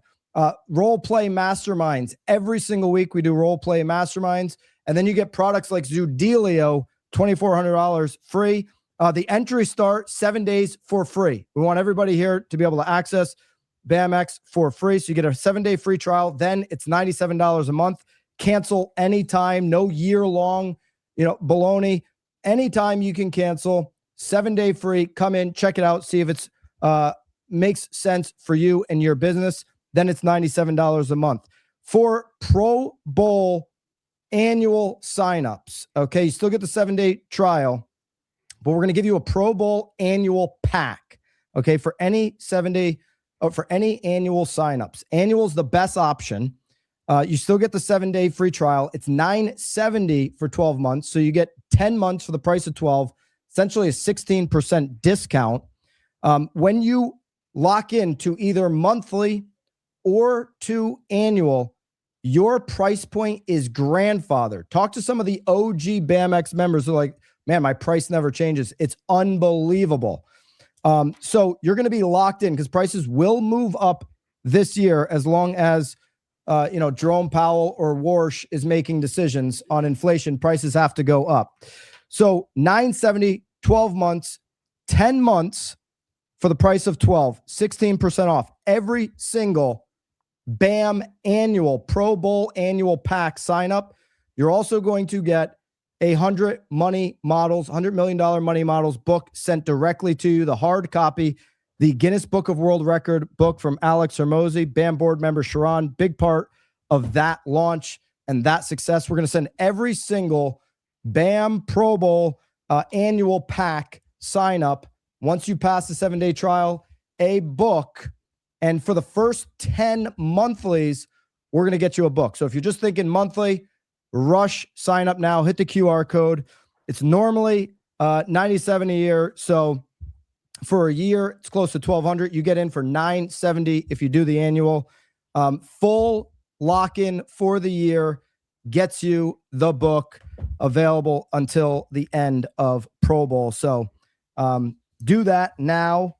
You'll also both monthly and annual, you're going to get access to a live onboarding with myself, Eric, and the entire BAM team that creates all the BAM content this Friday.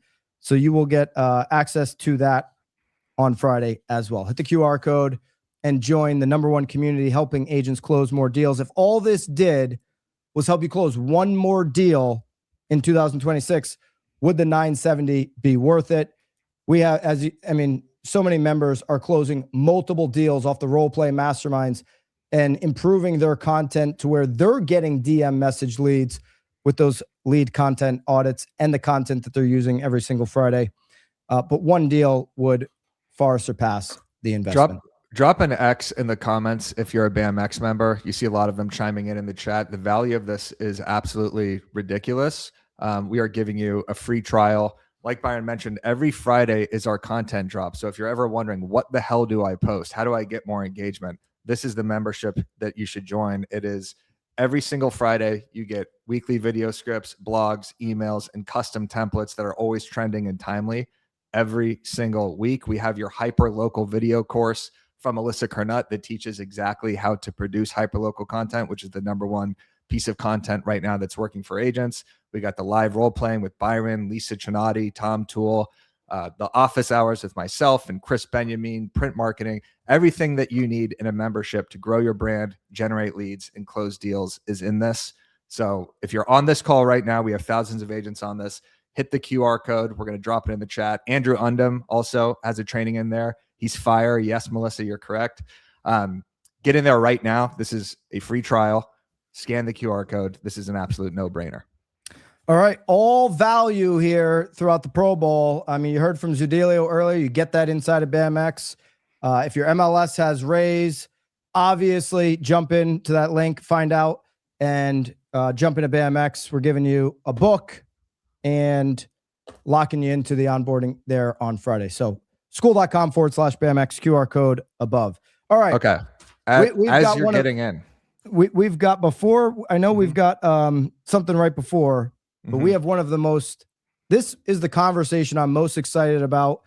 And I think we'll be talking about this for months to come here with Jared James and James Dwiggins. But Eric, I know we have one more piece of entertainment before we go. We do. Wouldn't be the Pro Bowl without entertainment. Watch this in the background while you're signing up for BAMX. We're going to drop the chat, a link in the chat right now. Sign up for your free trial. While you're doing that, watch this hilarious video from Derek Gregory and crew. Welcome out to another year of the Celebrity Realtor Fantasy Draft. Same rules as always. No keeper, 2-round PASR scoring. You know what that is? Pending, active, and sold rating. It's like a QBR, but here, I'll just read it to you. Basically, you take the number of their GCI divided by Zillow and Google reviews. You take that figure, multiply it by the number of Instagram and TikTok followers they have, and subtract the amount of times they posted they just sold on their feed. Then you divide that by the number of times you've seen one of their sponsored ads, plus the number of top producer awards. I mean, it's very simple. I'm going to need a team name from all of you guys. All right, I'll start. We're going Sold Mahomes. Dude, that's solid, bro. That's a great name. That's really I love creative, it. man. Shane, what about you? What you got? Well, in spite of just being a top producer, I'm going EI-triple-T-S. EI triple. What is that? What is that? Are you hungry? No, it's everything I touch turns to sold. Oh, this sneaky little guy. This sneaky little guy. Dan, what you got? I'm gonna go with first and 6%. I love it. Yeah, I love not it. leaving anyone behind.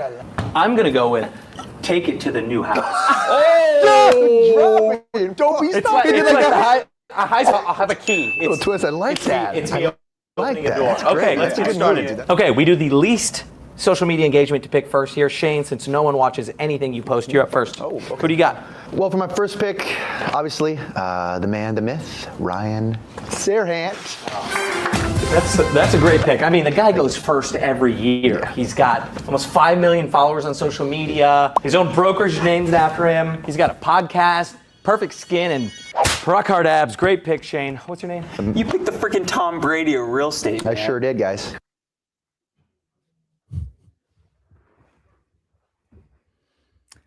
Wow. I mean, to see Shane gushing over another man, and I see him on his Instagram stories in that cold plunge every morning. There's a few things I'm concerned about with Shane, but real estate's not one of them. What a great producer he is. Great producer. And that was Dan McKinnon, Derek Gregory, Shane Bergman, Chris Benjamin. We're going to drop the entire video because they actually do an entire fantasy draft, but it was 5 minutes long. And I don't want to sit here for 5 minutes watching that, but that is absolutely hilarious. Go follow all those guys, and we're going to drop the video so everybody can watch that entire fantasy football draft. Byron, who would you draft #1? If you had to pick one person to be the top agent, it could be an existing agent, it could be a celebrity, who would it be? Fantasy pick. Well, I would be flipping a coin between our next two speakers, James Dwiggins and Jared James. Smart. I'd be really torn. It's almost like the fantasy football draft where you'd rather have the second pick because you can't decide between two players. I'd be hard pressed for me to make a decision between James Dwiggins and Jared James, who we're going to be speaking to here just momentarily, and then an after party to ensue thereafter. All right, well, let's get to him. Let's get to it. We've got, and I'm going to keep the introduction very short, very tight. We've got James Dwiggins. Dwiggy, I like that.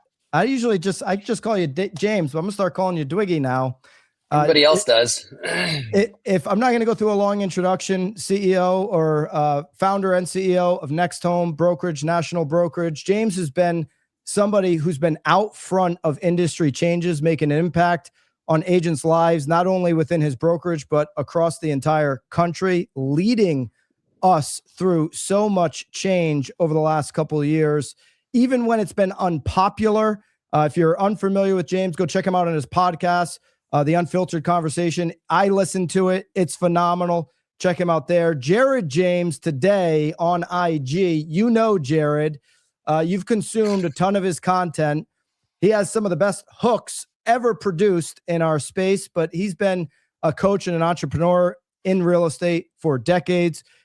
Absolutely brilliant. And another individual who has led this agent community, everybody listening here, through difficult, challenging times. It hasn't been just the market that's been a challenge. It's been a swirl of change, and Jared has been a consistent voice at Jared James today. Listen to his podcast as well. These are two podcasts I listen to religiously.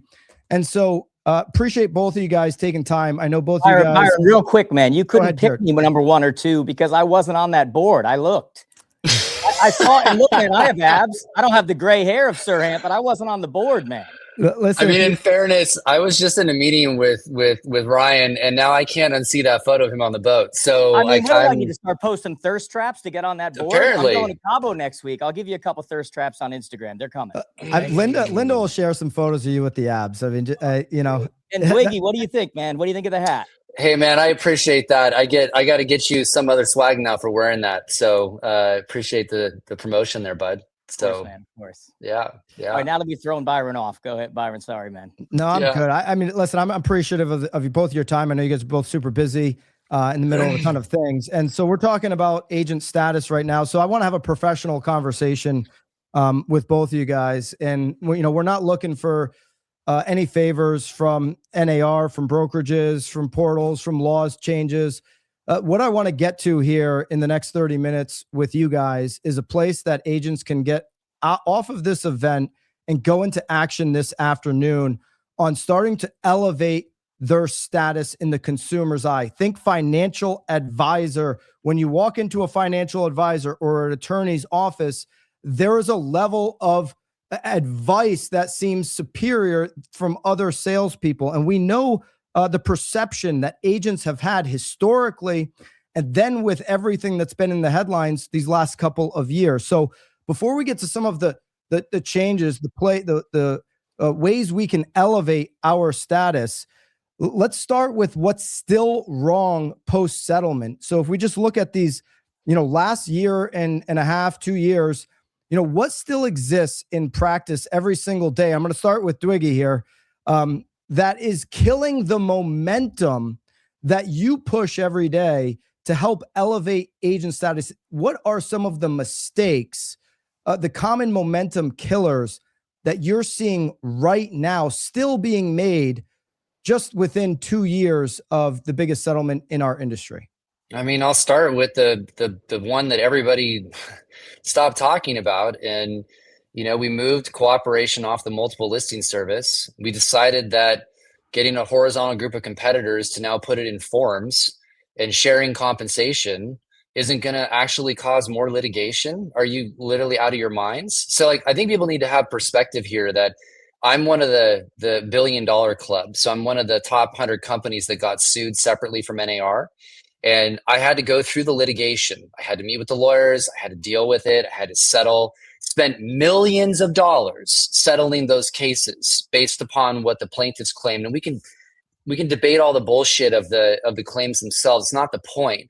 The fundamental problems that we had prior to that litigation still exist today. So if you're a listing agent and you're collecting compensation and then you're sharing part of that with the buyer brokerage on the other side, you are going to invite yourself and your company into further litigation. period. All the lawyers are doing is waiting for the class to be big enough again, and then they're going to go back for round 2.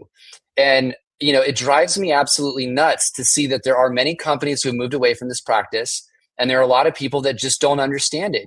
You do not and should not be sharing compensation with a competitor. If you're meeting with a seller, charge the fee you charge.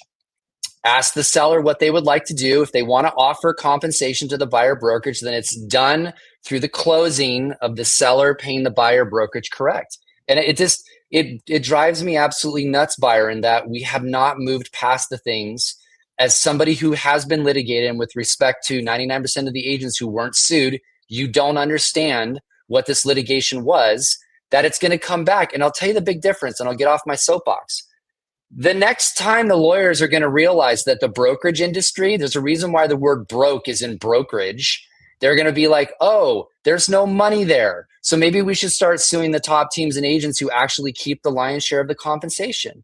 We have to start thinking about how to move away from the things that the Department of Justice doesn't like, that the industry is doing still to some case, that's going to cause more of these problems. And what I worry about, and then I'll shut up and let Jared jump in, our industry reputation continues to get tarnished as an industry as a whole when we aren't thinking about how to move to where we need to be. And this is just one example post-settlement that still exists all over the country. And I know this because I'm in all 50 states. I've seen the states that have moved past it, California, Washington, and then there's a majority of everybody else that just decided, well, we're just going to continue doing things the way we did it before, and who cares? And I feel like it's just going to continue to cause more reputation damage long term. A protection every agent can practice today is adding a third sentence to the cultural norm. Don't ever talk politics and religion with anybody. Well, don't ever talk compensation with the co-broke. It's an irrelevant question. Hey, are you sharing any? It's an irrelevant question. Completely. So just add that as the third degree to a cultural norm that you'll never ask the question again. You'll be protected. You'll operate in an ecosystem of pure negotiation as designed. Jared, anything to add on obvious mistakes that you're seeing with all the agents you speak to on a weekly basis? Yeah, so I'll start off and just say that James is 100% correct, and I think sometimes we get the reputation of like, oh, you guys are talking about this again. Like, there is nothing I would rather be talking about. Like, I would rather be talking about everything else. But it's because we care about this industry. And so when you see things from a larger scale, and you see when an industry is getting set up for round 2, you feel like you got to tell them the British are coming. Like, it's just like, guys, this is happening right now. Like, this is, hey, but under the settlement, it was still allowed that you can do co-broke. Yeah, but you just can't put it in the MLS. Like, wake the frig up. Like, guys, you're being set up for round 2 right now. And it doesn't matter. Look, I'm in these conversations behind the scenes with people, and they argue with me as if I'm on the other side. I agree with you. I don't think it's right. It doesn't matter, right? And so the longer that you stay in that camp and you're getting angry and you're getting upset and you're going, but this isn't right, this isn't whatever, is the longer you're not moving forward. It is what it is. When the rules change, we're all playing on the same chessboard. Move forward, right? And so I'm going to take a little different approach. First off, 1000% agree. And I'm tired of talking about it too. And me too. The thing that I'm worried about is that we're going to be forced very soon to talk about it again. And I really don't want to do that. Okay. I don't want to talk about more lawsuits. I don't want to talk about, guys, I'm a trainer. I want to train people how to sell homes, not how to keep themselves from being, liquidated of their life savings because they did. You got to remember that we live in a world right now where, and this is really crucial for you all to understand, it's no longer about what's right or wrong. It's about what can be litigated. That's all it is. So true. Like all of you that are standing on your soapbox and go, but it's not right. Whatever. The world is not always fair. And you need to understand, in the world we live in today, it is not about what's right or wrong. It's about what can be litigated, unfortunately, but that is the truth. Okay. Now I'll take a little different approach for the next 1 minute so we can move forward here and say 1000% agree. But I will tell you that when we talk about what agents are doing to actively destroy trust, I've been on this soapbox for the past 5 years, and that is not understanding lifetime value, not understanding that we are no longer an industry where it's enough to get in front of people when they're ready to buy and sell. that we are now an industry where you have to integrate into every area of their lives, even when it doesn't lead to a closing. Like, that's how you build trust. And I've said this over and over again, but it's just so true, so your audience can hear it. We're not Tinder, we're eHarmony. And if you are going after clients for the one time, they know it the next morning when you wake up and leave. Like, ultimately, the way you build trust is over time. And so what I would tell everybody who's listening right now, when you look at the structure of your business and what you're doing and the tools you're using and all these different things, yes, you need to focus on lead conversion. You need to focus on getting to the close. You need to focus on all of those kinds of things. But the transaction doesn't stop at the closing. It starts at the closing. We have data now that tells us that the thing that people ultimately want post-close is they want to know about their property impact report. They want to know about access to vendors. They want to know about homeowners insurance, because that's a big deal right now. They don't care about your recipes. They don't care about the rates. They don't, like, you have to ask yourself in every situation post-close, would I respond to my marketing? And if you wouldn't, some of you would say, what marketing? But like, if you won't respond to your marketing, then you're not building trust. You're simply just you're giving them an opportunity to unsubscribe. Ultimately, we have to step back and say, what is valuable to my consumer? How do I build trust long-term? Because this is a very important point that every agent in this country needs to understand. We do not make people buy or sell homes. There is nothing that you do that makes them buy or sell homes. Our job is to be there when it happens, okay? And so when you start talking about post-close marketing and staying in front of people, you have to stop thinking about it from the perspective of what's going to make them move, and you have to think about it from the perspective of what adds value to their lives, because we don't make them buy or sell. Our job is to be there when it happens. And so I would tell people that from the perspective of destroying trust, it's when we act like their family till the close and then we ghost them. Hey, That's Byron, not can I add one comment? Can I add one comment here? Just because I'm so on the same page with Jared, but I want to add a little context to something too. So I'm in the process of buying another house. I haven't done it in many years, and I want everybody to really listen, because this is I'm just gonna talk very passionately, because it's so I would normally swear, but I'm not going to today. It is so frustrating, the experience that I'm going through right now. And I want everybody to hear this. So I'm buying a house in the East Bay of Northern California. I reached out to 3 agents over MLK weekend to look at the properties. I didn't hear back from any of them. When I finally heard back from one of them 3 days later, we set up an appointment. She forgot about the appointment when I showed up 4 days later to go tour the property. Now I'm going to say some things that are really uncomfortable for everybody here. All right. Our experience sucks, and we are not good at the basics. So I'm going to go even ahead of Jared. I agree with everything he said. I'm going to go even just a step further back. If we can't figure out how to contact and follow up and be in touch with our clients on a regular basis, get out. We got to get out of this business, because as somebody who's willing to spend $2.5 million to buy a house, and I can't get somebody on the line to show me a damn property, or respond to me within a reasonable amount of time, or follow up with me with expectations that I have, which is on a 3-day weekend where I actually have time to tour properties, and you can't get back to me within an hour, because that's, by the way, my consumer expectation. It's not 2 hours. It's not 3 hours. I want to go talk to somebody. We have to get so much better at the craft of understanding the urgency, and Jared, to the point you were making, the time and the customer's terms of what they want to do. That's right. And my final comment, Byron, because I want to bring this up. There were 28 homes on the MLS in the price category. So you guys can both hear this. I said this on stage yesterday in front of 1,000 people.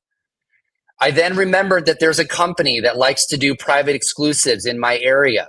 And I only knew that because I'm in the industry.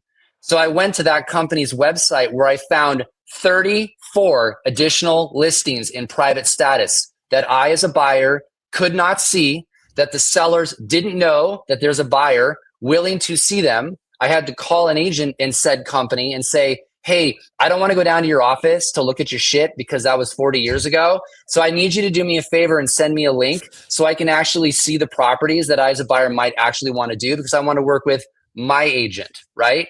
This whole experience for me, I'm very passionate because my wife and I are very frustrated. And now I'm hell-bent on fixing this, because I deserve to be responded to. I deserve to be able to see the properties. this is just, it's all wrong. And so what Jared said's accurate. We got to also fix the front part.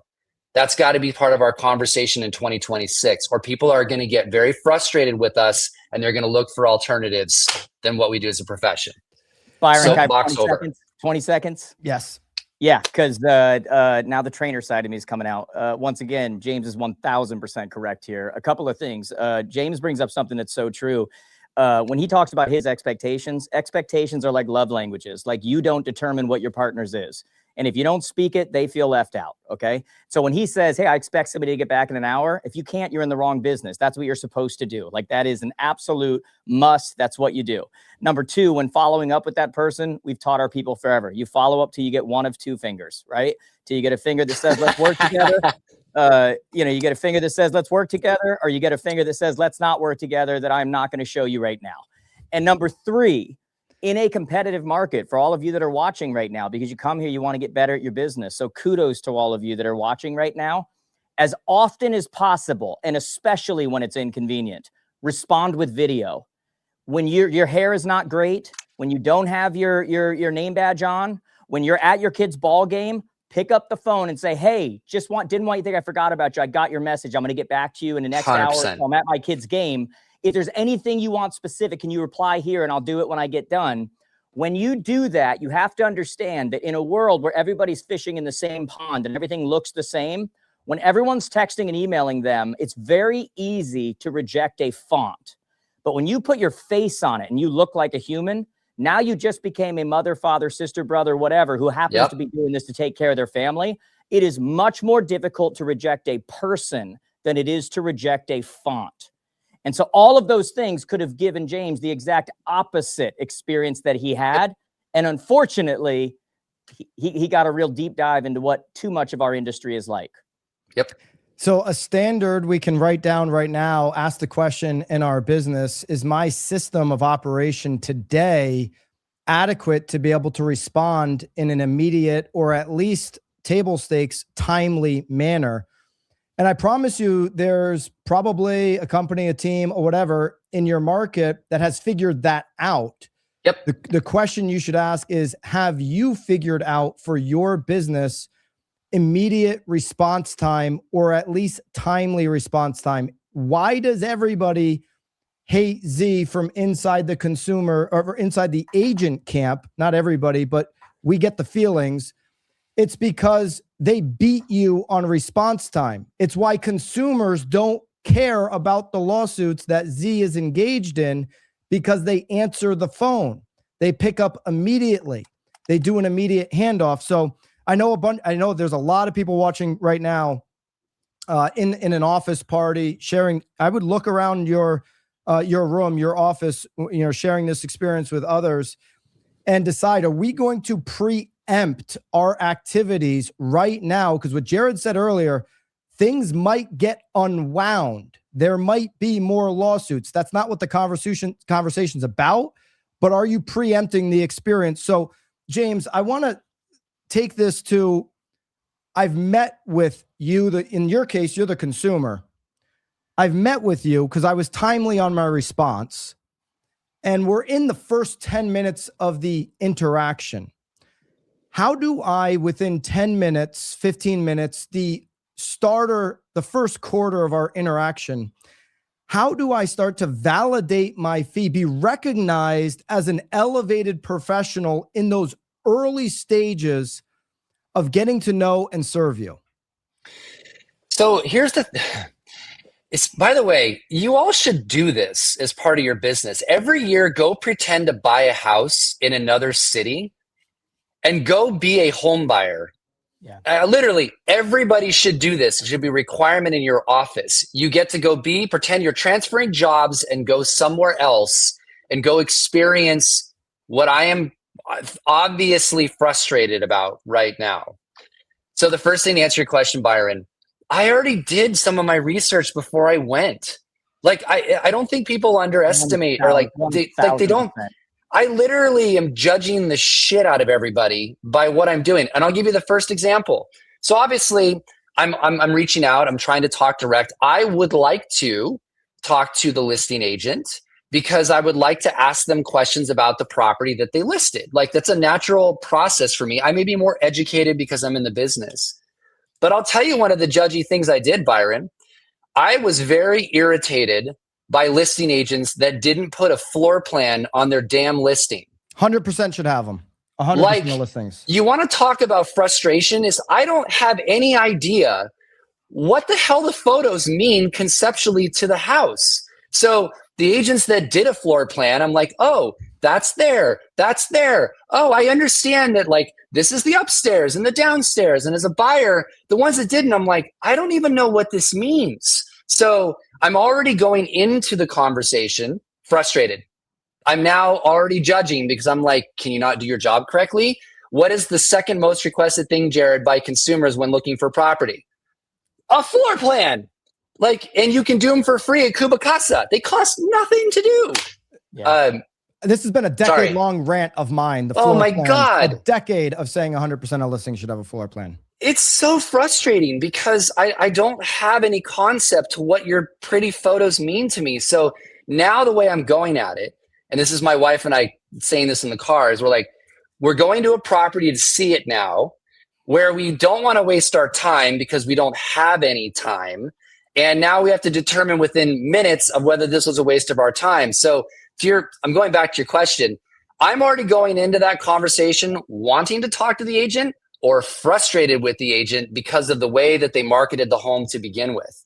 The ones that did a Matterport tour and they had the floor plans and marketing and they gave me lots of details instead of standard stuff, I actually went in psychologically wanting to chat with them to be like, so tell me more, like, you did a great job. And then the ones that I didn't, I just wanted to get the hell out of the property unless I had further interest. I know Jared wants to say something. I can see he's anxious. So I'm like a caged animal over here. Like, I feel like I'm trying to get out. Let of him the out. jump rope. Yeah. Because Byron, it's a great question. I disagree with the premise of the question.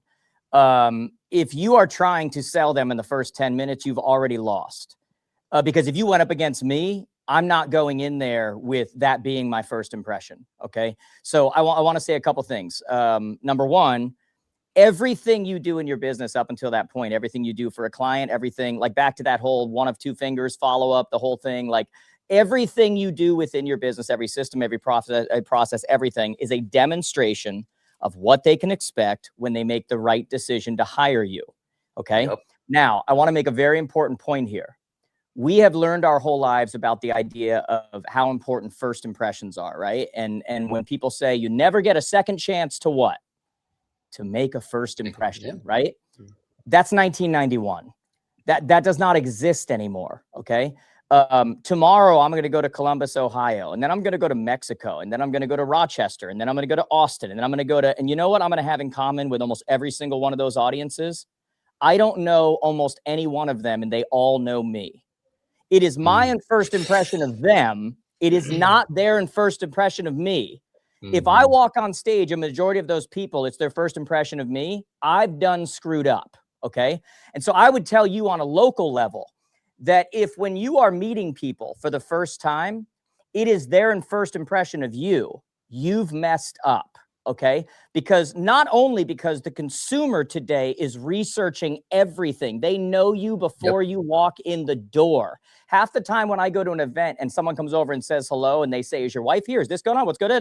I don't know whether to get a restraining order or say thank you. Okay, because it's not their first impression of me. It's my first impression of them.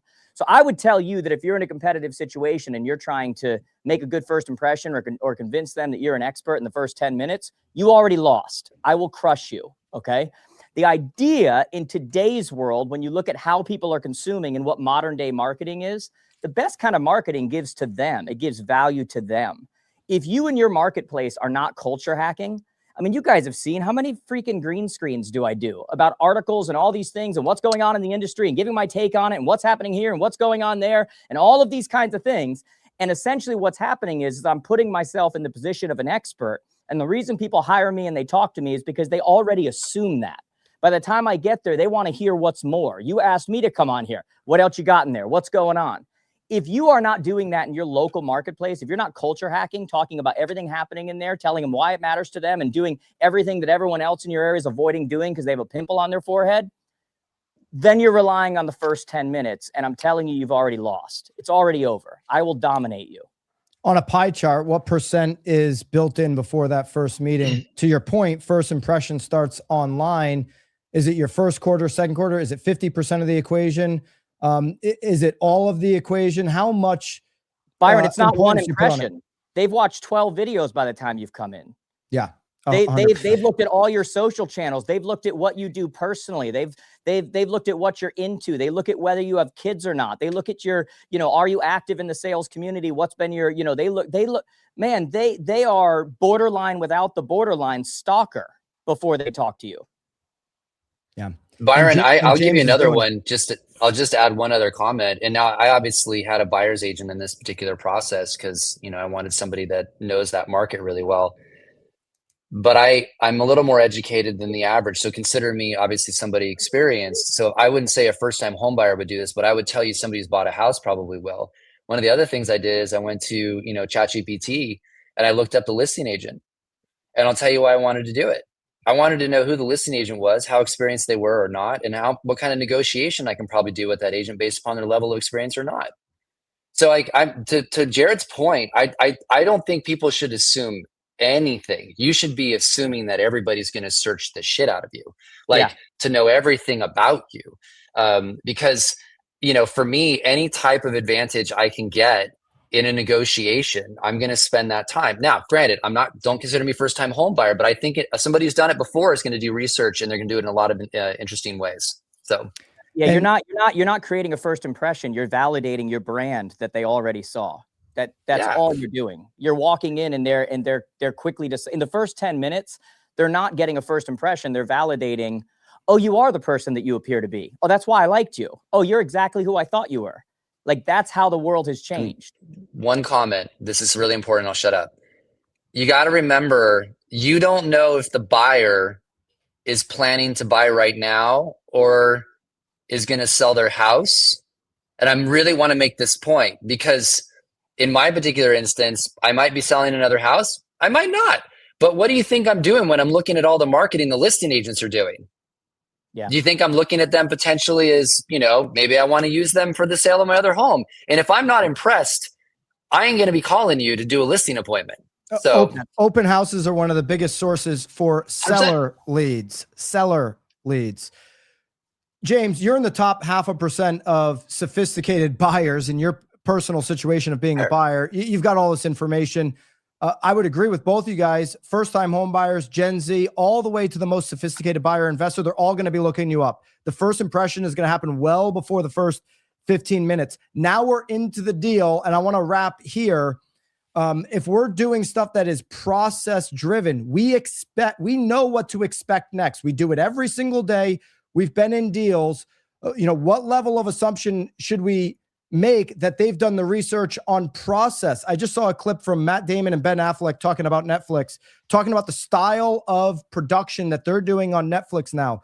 They're reiterating the plot in plain English multiple times, 7, 10, 12 times, as if they're only producing movies for children. It's plain English repetitive because of the lack of attention. How repetitive should we be in our process to bring clarity to consumers? I'm going to let Jared go first on this because I've been going first. I'll piggyback on the back of him. So I'll be really simple, man. Like, we teach our students that our focus when it comes to a seller is on process, not price. And we tell them that we don't control the price, right? Like, a market is the market. The market changes all the time. Like, if I told you, even though I do this all the time, that I always knew exactly what the market was going to do and I was always 100% correct on price, would you believe me or think I'm full of crap? It's like, I don't control the market. I control the marketing. And so I'm absolutely going to focus on process for a lot of reasons. But one of the reasons I'm doing it is now that they've met me and they've kind of already done their research and they know what's going on. There's also something about, and this is getting in the weeds a little bit, but there's also something about the length and the detail of a conversation that ultimately builds rapport. Like let's not forget this, guys. And I don't want to bore everybody right now. And it's not a headline, whatever, but like, there is something about the fact that people work with people. They can think you're great. They can think whatever, but they need to like you. They need to trust you. They're going through their third most stressful time in life, death, divorce, and moving. And so this idea that we'll just assume they know the process, no. They want to know that you know your stuff. They want to break it down. What does it look like? And there might be 9 out of 10 things they knew, but there's something that's different there. And by the way, your process needs to be a little different than everybody else's. That's what makes you different. That's why people are always challenging on your cost and everything, is because you're not actually selling them on the value.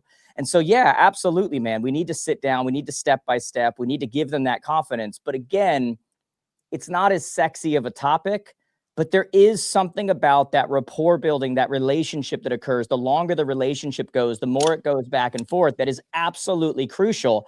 And you all know it's true because you've all dealt with a salesperson before. You've dealt with a product and you don't know when it happened, but all of a sudden you were buying.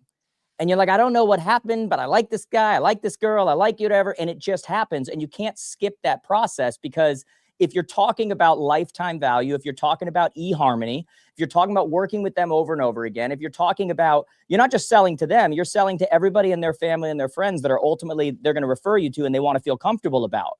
And so you're selling to all of those at one time, which means, yes, everybody gets the exact same experience. McDonald's fries, break down the process, answer the questions, absolutely. It's rapport building 101. So yes, that is a long speaker trainer way to say yes to your question. We absolutely go over process.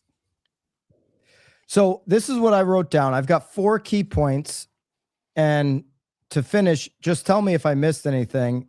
Every time, listen, Jared, every time we're at dinner at that fancy waterfront restaurant in New Haven, I take Byron. I've never gone to dinner with you. You got to stop that. That's every time Jared has begged me to dinner at a very fancy place, I wonder why he's doing that. But I take a lot of notes in that conversation. I take a lot of notes when I'm listening to James, and I took notes today. I hope you guys did as well.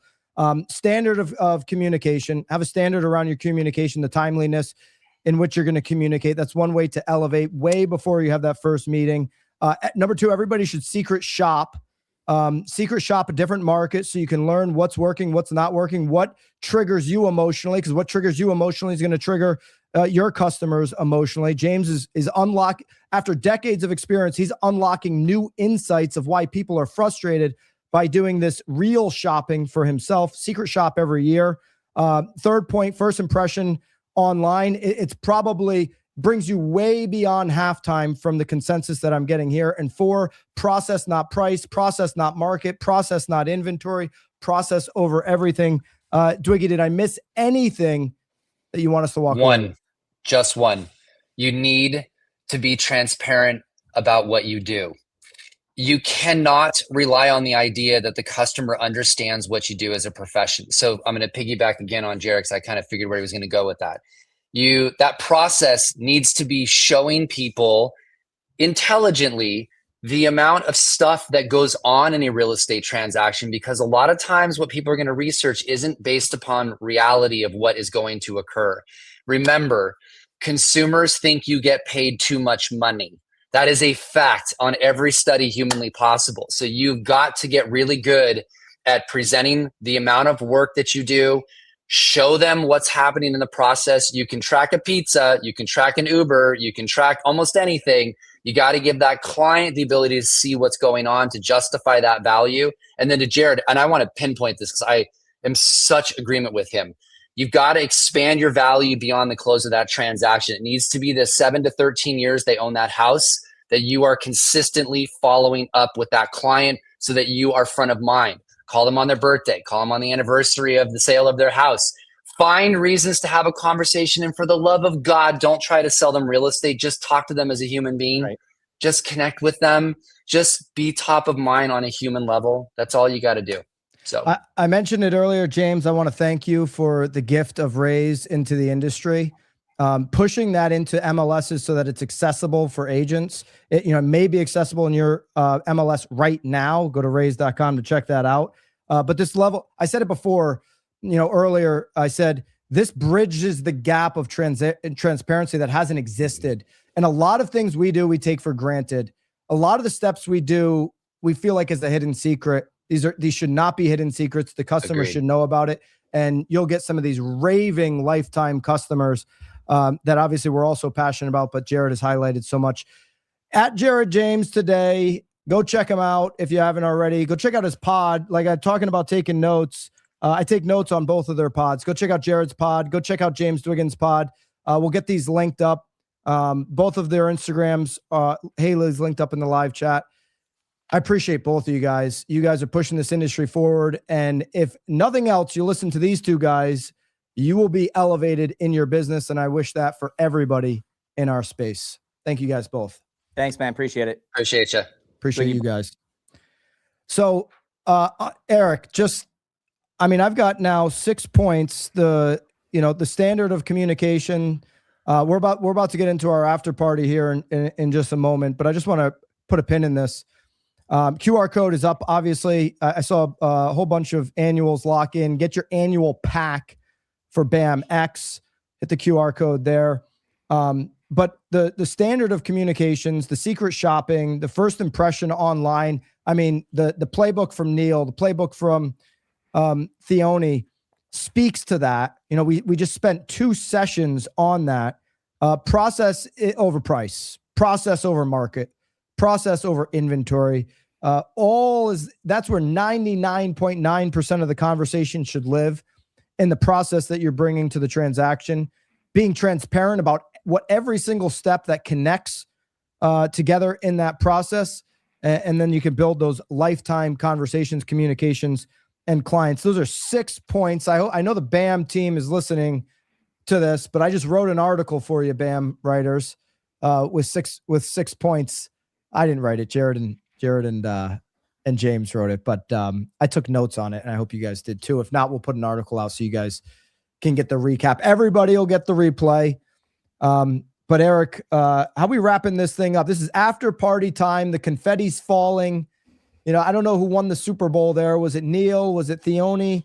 Yeah, let us know in the chat who you guys enjoyed the most. All 4 were amazing speakers. I took notes on that too, Byron. The one thing I noted was, so you go to Jared James and you sit there with a notebook and you're taking notes. We've been to hundreds of dinners together. I never saw you take out a notebook or anything like that. No, I'm usually taking notes into our, how we have our BAM, leadership group text. Well, you don't know this, but we have another text group that you're not included. And I'm just taking notes in there. I'm like, this guy's insane. How did I partner with this guy? He's off his rocker. Okay. Yeah, that makes sense. Yeah. So we got a tie. Everyone's saying Neel, Theoni, Jared. So it looks like everybody enjoyed the speaker. So this is the after party, Byron. Here's what we're going to do. We're going to do. I don't see Derek in there. Why don't I see Derek? Derek texted me wondering why he just got so many followers. It's because we shared his video, but he will be in there. Don't worry. So we're going to do some Q&A here. Any questions on marketing, agent strategy? You have Byron and I here for the next 20 minutes. While doing this, while doing the QA and the after party, there is a QR code right here. We're going to keep mentioning it because if you're not in it, you should be. Scan this QR code. This is the free trial for our BAMX community. If you got any value out of anything that we did here today, picture that, except in a community, giving you the actual tools to implement this. The social media templates, the video scripts, the blogs, the emails, the live role playing, the access. It is the #1 community in real estate focused on helping you close more deals. While we're lining up the questions, Bobby, you're looking for questions. I saw a bunch of questions coming in during the conversation, so I know we've got a lot of questions. Stack up your questions in the chat right now based on any of the 3 sessions that you heard or any question that you want to ask myself or Eric. Stack up the chat. We're going to go to Q&A here shortly. I just want to mention, if all BAMX does is help you close 1 extra deal in the next 12 months, would it be worth it? You can unlock BAMX right now for free for the next 7 days. This is a BAM Pro Bowl offer. And then you can start for as little as $97 a month. Cancel anytime. This isn't some year-long commitment. We're not asking you for your children's names here. This is a cancel anytime. The way all subscriptions should work. The best option, the one that the smartest agents do, is they lock in for 12 months. You get 2 months off. It's $970. That's 16% discount. All BAM Pro Bowl packs delivered to annual signups. So annual signups, you're getting a $100 million money model, the Guinness Book of World Record hardcover book from Alex Hermosi, Sharon Srivatsa, BAM board member, big part of that launch. Every annual gets that once you get past the 7 days. Every annual is going to be invited to our onboarding with myself, Eric, and the entire BAM content team this Friday.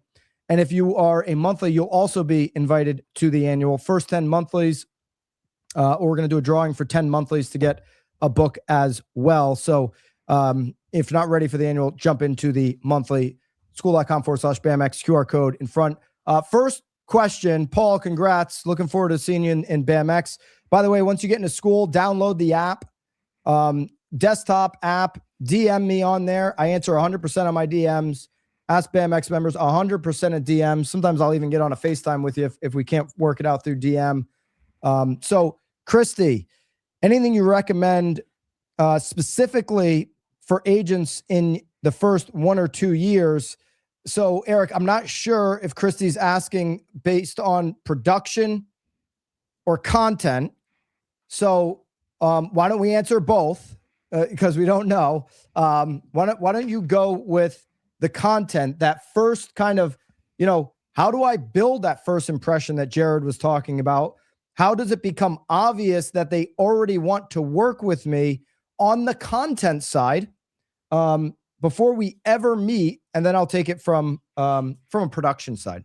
Yeah, I'll piggyback off of both what Neel and Theoni were saying in terms of actually creating content about stuff that you're doing, objections that you're hearing, conversations that you're having. It's really hard to create content in a silo. I sit at my desk all day trying to conjure up real estate memes. You know how much easier it was, Byron, when I was actually in the field having these conversations? That's where the specifics come out. So you will create content from doing action. That would be the first step. The second step is creating content hyper locally around stuff that you're actually doing. So right now in real estate, the number one thing that gets the most shares is community-based content. Restaurants, coffee shops, news that's happening in the area. If you become the go-to source for that and you're early to that sort of content, that's what gets your social media shared and gets you that initial exposure before they even know that you're an actual real estate agent when you're showing that information. And I want to show in our school community, because there's a reason I'm mentioning this.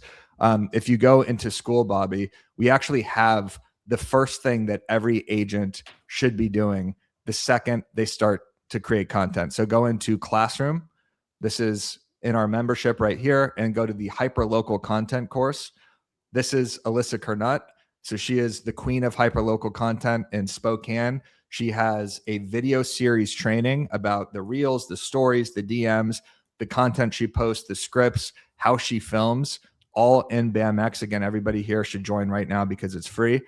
This is the first thing I would do, is watch this course because you want to learn, or watch this training because you want to learn from someone who's actually doing it. Yeah. So hyperlocal content and content that is coming from your actual community.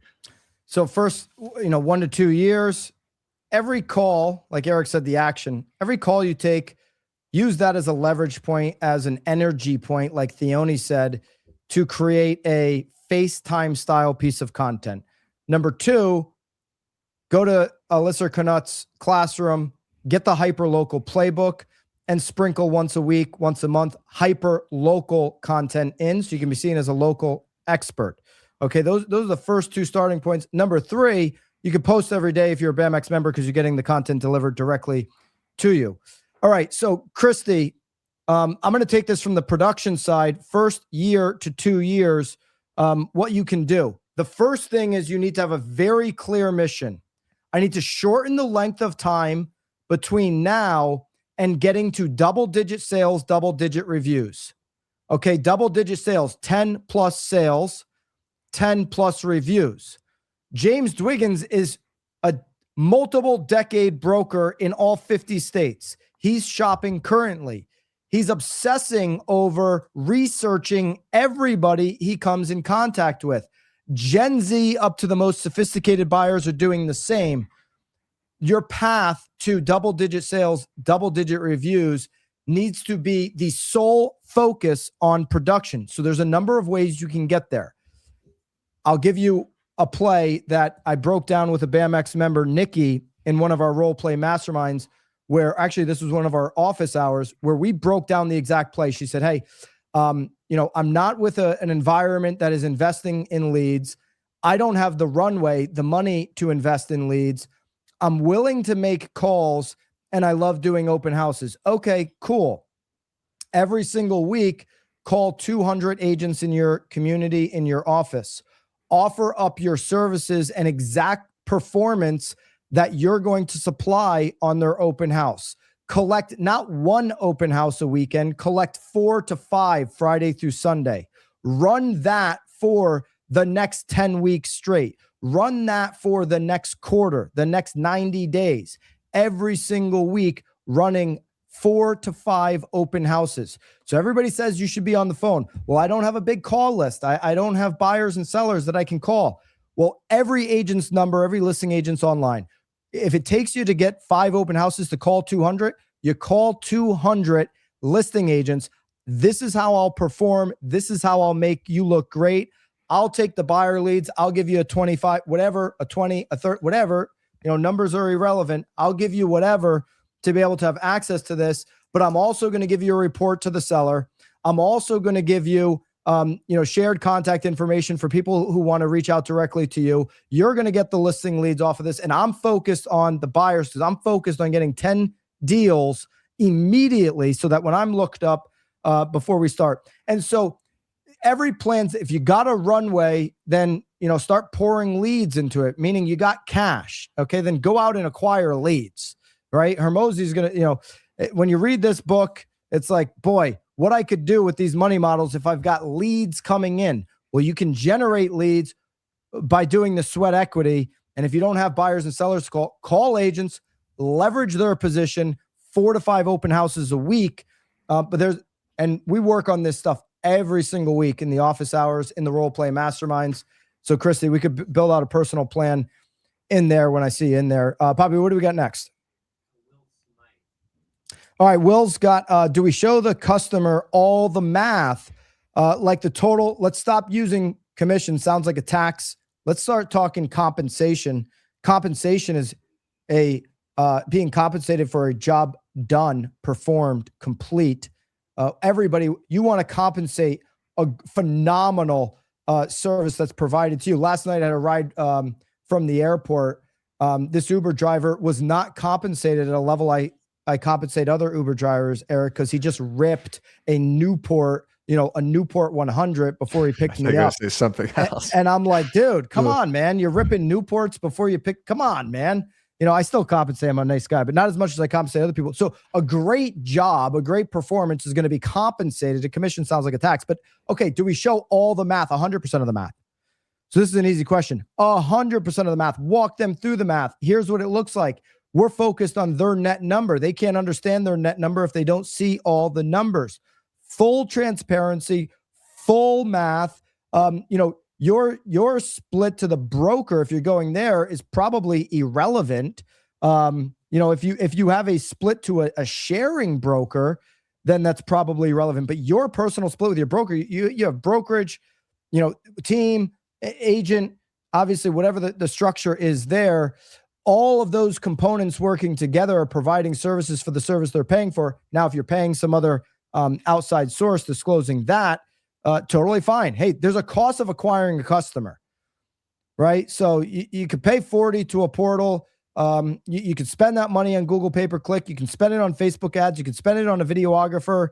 You could spend it on your time calling agents to get them to do listing, you know, doing open houses with you. You know, I know, you know, you should be valuing your time at $1,000 an hour. So that costs money. It all costs money. There's cost to acquiring a customer. But if you're paying an outside source, maybe you disclose that, but show everything you possibly can. Bobby, what do we got next? There was a question that came up before this one. I think it was during Theoni's, and someone asked if the strategy that she was teaching for TikTok worked for Instagram. And the answer is, of course, yes. Specifically with the keywords and showing those on screen. That's very important for Instagram. Hashtags mean absolutely nothing at this point. Like, they could kind of help categorize your videos. But if you have your keywords in multiple locations on screen with the text on video, and then also in your caption using words like San Diego, open house, real estate, talking about all the specifics of the content that's in your video. That helps with the half-life of your content, meaning it also makes it searchable. So not only can you have your TikToks pop up on Google, as you mentioned, Byron, but you can have your Instagrams too. I know how often I'm Googling something, you know, and especially if I'm in native Google, not AI mode, the first things that pop up are TikTok and Instagram links, you know? And so, you know, if I'm desktop and I'm not logged into those platforms, I'm like, what the heck? Now I'm going on my phone, because now if there's an appropriate hook on that piece of content, I'm like, oh, I want to see this content. So now I'm searching for that content that was served to me. Yeah. The keywords, the positioning around that is so important. Bobby, what else do we have here? Jennifer or Mike rather, did we skip? We're skipping Jennifer? That was what Eric just Eric. Okay. That was Eric's. Okay. So Mike's, phone calls should be the content. So this is a takeaway and a reminder for all, like, you know, I don't know about you guys. I feel, you know, when I'm on a phone call, I feel my energy level go up. You know, if your energy level's not up, you're making a mistake. Your tonality, your excitement on the phone is everything. Nobody can see your body language. They don't get that feel of how sincere you are, how empathetic to their situation you are. It's all based on tonality. You know, scripting is important. The reps that you're putting in, the excitement, the level of excitement. Are you matching? You know, all these things are very important on the phone. And if you're paying attention to that, if you're being precise in the way you're conducting a phone conversation, even if it's somebody you're in transaction with, you should have a level of elevated energy when you get off of that phone call. That's the moment to take the action to go ahead and go FaceTime. Be like, wow, I just got off a call, and don't use names. Don't use personal information. Like, here's the problem, you know, here's the climax, and here's the solution. Okay. Just do a 3-part. Okay. Strong opening, problem, solution, and post, move on. That is, I thought Theoni really broke that down incredibly well. I loved the chunking that she does too. I always talk about this when I film video. Not everybody could be like Byron. He has the gift of gab where he could talk on the hot sheet for 30, 40 minutes at a time, no script. Like that. You've been doing that, by the way, for years with the radio show and everything. So this is also a learned muscle through experience. Absolutely. I was terrible on the radio the first year. Right. And I was terrible on podcasts for years, probably still am, but getting better because of the reps. But what she talked about with chunking, of filming the first 5 seconds, there's my hook. Okay, now I don't have to remember the hook. I've practiced that a few times. Here's the next 10 seconds of the video. Here's the next 10 seconds of the video. That's content chunking that really, really just helps you get out all of your thoughts as opposed to having to memorize a 60-second script. And then I saw someone also, I think it might have been during Neel's session or Theoni's session, mentioned, how do I read a script while I'm filming content? If you want to do that, the Edits app, which everybody should have, which is like the CapCut version for Instagram. This is such a great app. Has a teleprompter on the phone. So you could look like this and be reading a green screen or be reading the script, and it won't even look like you're doing it. So everybody should download the Edits app to do that. There was a conversation we were having in BMX in the community, and somebody was talking about, you know, one of these apps. I'm like, just use the free app, Instagram Edits. I mean, Bobby goes on there, is like, this is replacing video editors, the way they've designed this thing. Bobby hates it when I say that, but it's true. Yeah, just looking at him like that. And now I'm just waiting for Bobby to disappear from his chair just over here. Fizzle away. Yeah. Just vapor into the 10-degree weather outside here. So now having that teleprompter in there where you're just staring at the green dot, face the camera, and ripping, it's so good. I mean, things are moving so fast. It's made it so easy. We choose our energy, and everybody chose to be here at the BAM Pro Bowl. Every day we're waking up and we're choosing our energy for the day. So when you have peak moments of energy, when it's feeling more natural, make the decision to take advantage right there in the moment. Bobby, any other questions that you have queued up? Yeah, let us know. Keep asking them in the chat. But before we move on, Byron, I just want to give one more walkthrough through the school platform. We still have 800 people tuning in live. We have a bunch of people that just joined the community. But if you're on the fence right now, I just want to walk you through the platform to see what Answer you're the missing. question, Eric. Yeah. So our BAMX meeting is recorded. You have an opponent. Yes. So go into the platform and show this question in real time. By the way, full transparency, like James Dwiggins would say. This is full transparency. This is if we in could our drop the community. QR code. There you go. So go right into the QR code. Show where the role play. Go to the role play masterminds. Every week we do a role play mastermind. And if you're not on live, I mean, live is, you want to be on live if you have a constraint in your business right now, because you can say, hey, let's work this thing out. During an office hours, that's how me and Nikki worked out her plan to go and attack over the next 100 days open houses. Okay. I'm talking with this past week, talking with Fidel and Tom on situations that they're looking at in their business from objections that they're facing in real time. But if you're not on live, then you're going to get access to all of the role plays. So the last couple of weeks, we worked through the middleman framework, courtesy of Sharon Srivatsa. We worked on the listing pricing script, the expired scripts that are working in 2026, the circle dial scripts. Those are the last 4. And Bobby, if you scroll down, not only do you have the replay obviously built in there for you, but every single role play mastermind, don't scroll down too far, Bobby, just where the resources are. Every single session, not only can you come back and watch the replay, and you can watch it on 1.5 speed, whatever, but you're going to get the exact scripts that we're using and working through. So the exact scripts, the exact frameworks are all going to be included as a resource for you. Okay. Now, if you go to, Bobby, the calendar, to access all of these live, you just go to the calendar and add them simply to your calendar. So we've got the onboarding on Friday, the live role plays. Obviously, you're here today on the BAM Pro Bowl.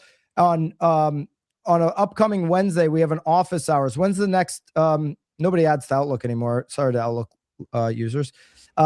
We have a next content audit on the 25th. So this is your opportunity to, if you want to get in live, present your IG. Eric and Bobby will give you a full walkthrough content, or you can come back to the replay and watch it.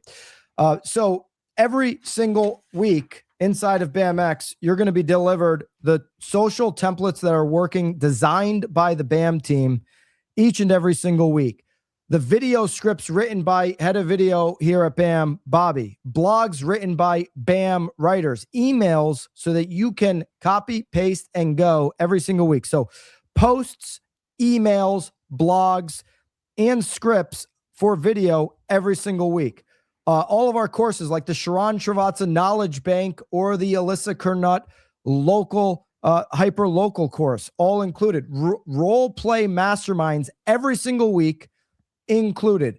Monthly live content audits with access, obviously, to all the replays. And then you get special perks like Zudelio. If you go sign up for Zudelio now, it's $2,400.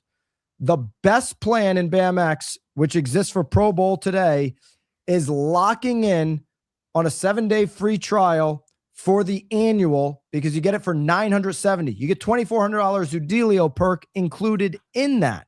Okay, so $970. It's 2 months off. It's a 16% discount.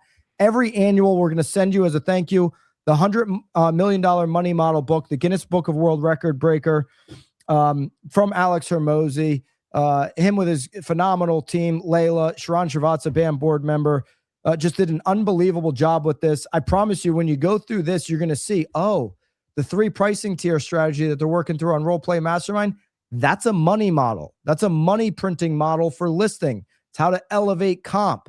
If all it did was add 1 extra closing, not even elevating comp, which it would, then would BAMX be worth it? The best plans, just go grab the annual, get the 2 months off. Once you go past the 7 days, we're going to send you the book. We're going to get the first 10 monthlies. We're going to get them a book out there too. We may already be past 10 on the monthlies, but make sure you're grabbing that annual BAM Pro Bowl pack. We're going to be doing a onboarding on Friday. Myself, Eric, the entire BAM team, content team will be on, at least leadership anyways, will be on that onboarding. QR code, school.com/BAMX. Use the QR code, grab the annual. Yes, all are recorded. Jennifer, congratulations. Send me a DM, Jennifer. Love to connect with you on School. Make sure you download the app. Great app on School. Obviously, have it on your dashboard as well. I have an internal School for the team. So I toggle between our team School and BAMX constantly all day long. Best place to DM me there. I will answer 100% of your DMs there. Bobby, any other questions as we keep dropping finish off this after party? I'm surprised Eric hasn't cracked. I know it's early on the West Coast. I'm surprised he hasn't cracked something. Are you going to be drinking in the Super Bowl? Absolutely. Of course I will. They're having a Super Bowl party in our little Playa Vista community here too. Oh, wow. So Meet I the absolutely neighbors. will. Yes, That'd be one thing I wouldn't attend. You're just gonna watch it from the comfort of your house. Just no one bothers you. I'll be. All right, we got while the questions are smoking a coming in. cigar. Haley also dropped a link to BAMX in the chat. I know where we keep talking about it, but it's because we want you in this community, and we want you in this community before the onboarding on Friday, so we could just show you everything again and be super transparent with everything you get. Again, this is a free trial, 7-day free trial, absolute no brainer. There's a link from Haley. All right, a couple more questions here. Drop 2 or 3 more questions in the chat, and we'll keep answering. Congratulations, Ted, Matt, Michelle, Jen, Sean, Angela, Carrie, Kate. Those of you guys, that's just a few there off the top of the list there that are signing up. Maddie, 2 questions. Love it. Get them both in. If you're rebuilding your business today, how would you differentiate yourself in a crowded market? For agents relaunching business now, what's the best way? So I'll start with that. How do you differentiate yourself if you're rebuilding today? Ryan Serhant invited me to he only did one fireside chat at his conference last year, and him and I sat down and dug through a whole bunch of interesting topics. And the question he asked is like, if you lost everything, you were rebuilding today, you were starting over, what would you do? And if I really had the luxury of starting over, the luxury of rebuilding, and I could detach from a market and pick the market of choice, I would do that first. So I would pick the right market. So if you're rebuilding and for family reasons or whatever, you're stuck kind of where you live right now, well, within that market, I'd pick the right market. If I'm rebuilding today, what's the section of my market, or can I relocate to a high upside market over the next 10 years? Serhant was like, dude, there's an MIT study on this. Did you know? I'm like, no, I didn't know that. I'm listening to James Dwiggins podcast and not MIT pods. I guess I should be listening to that. He's like, there's a whole MIT study on this. If you're starting a business, you always pick market first.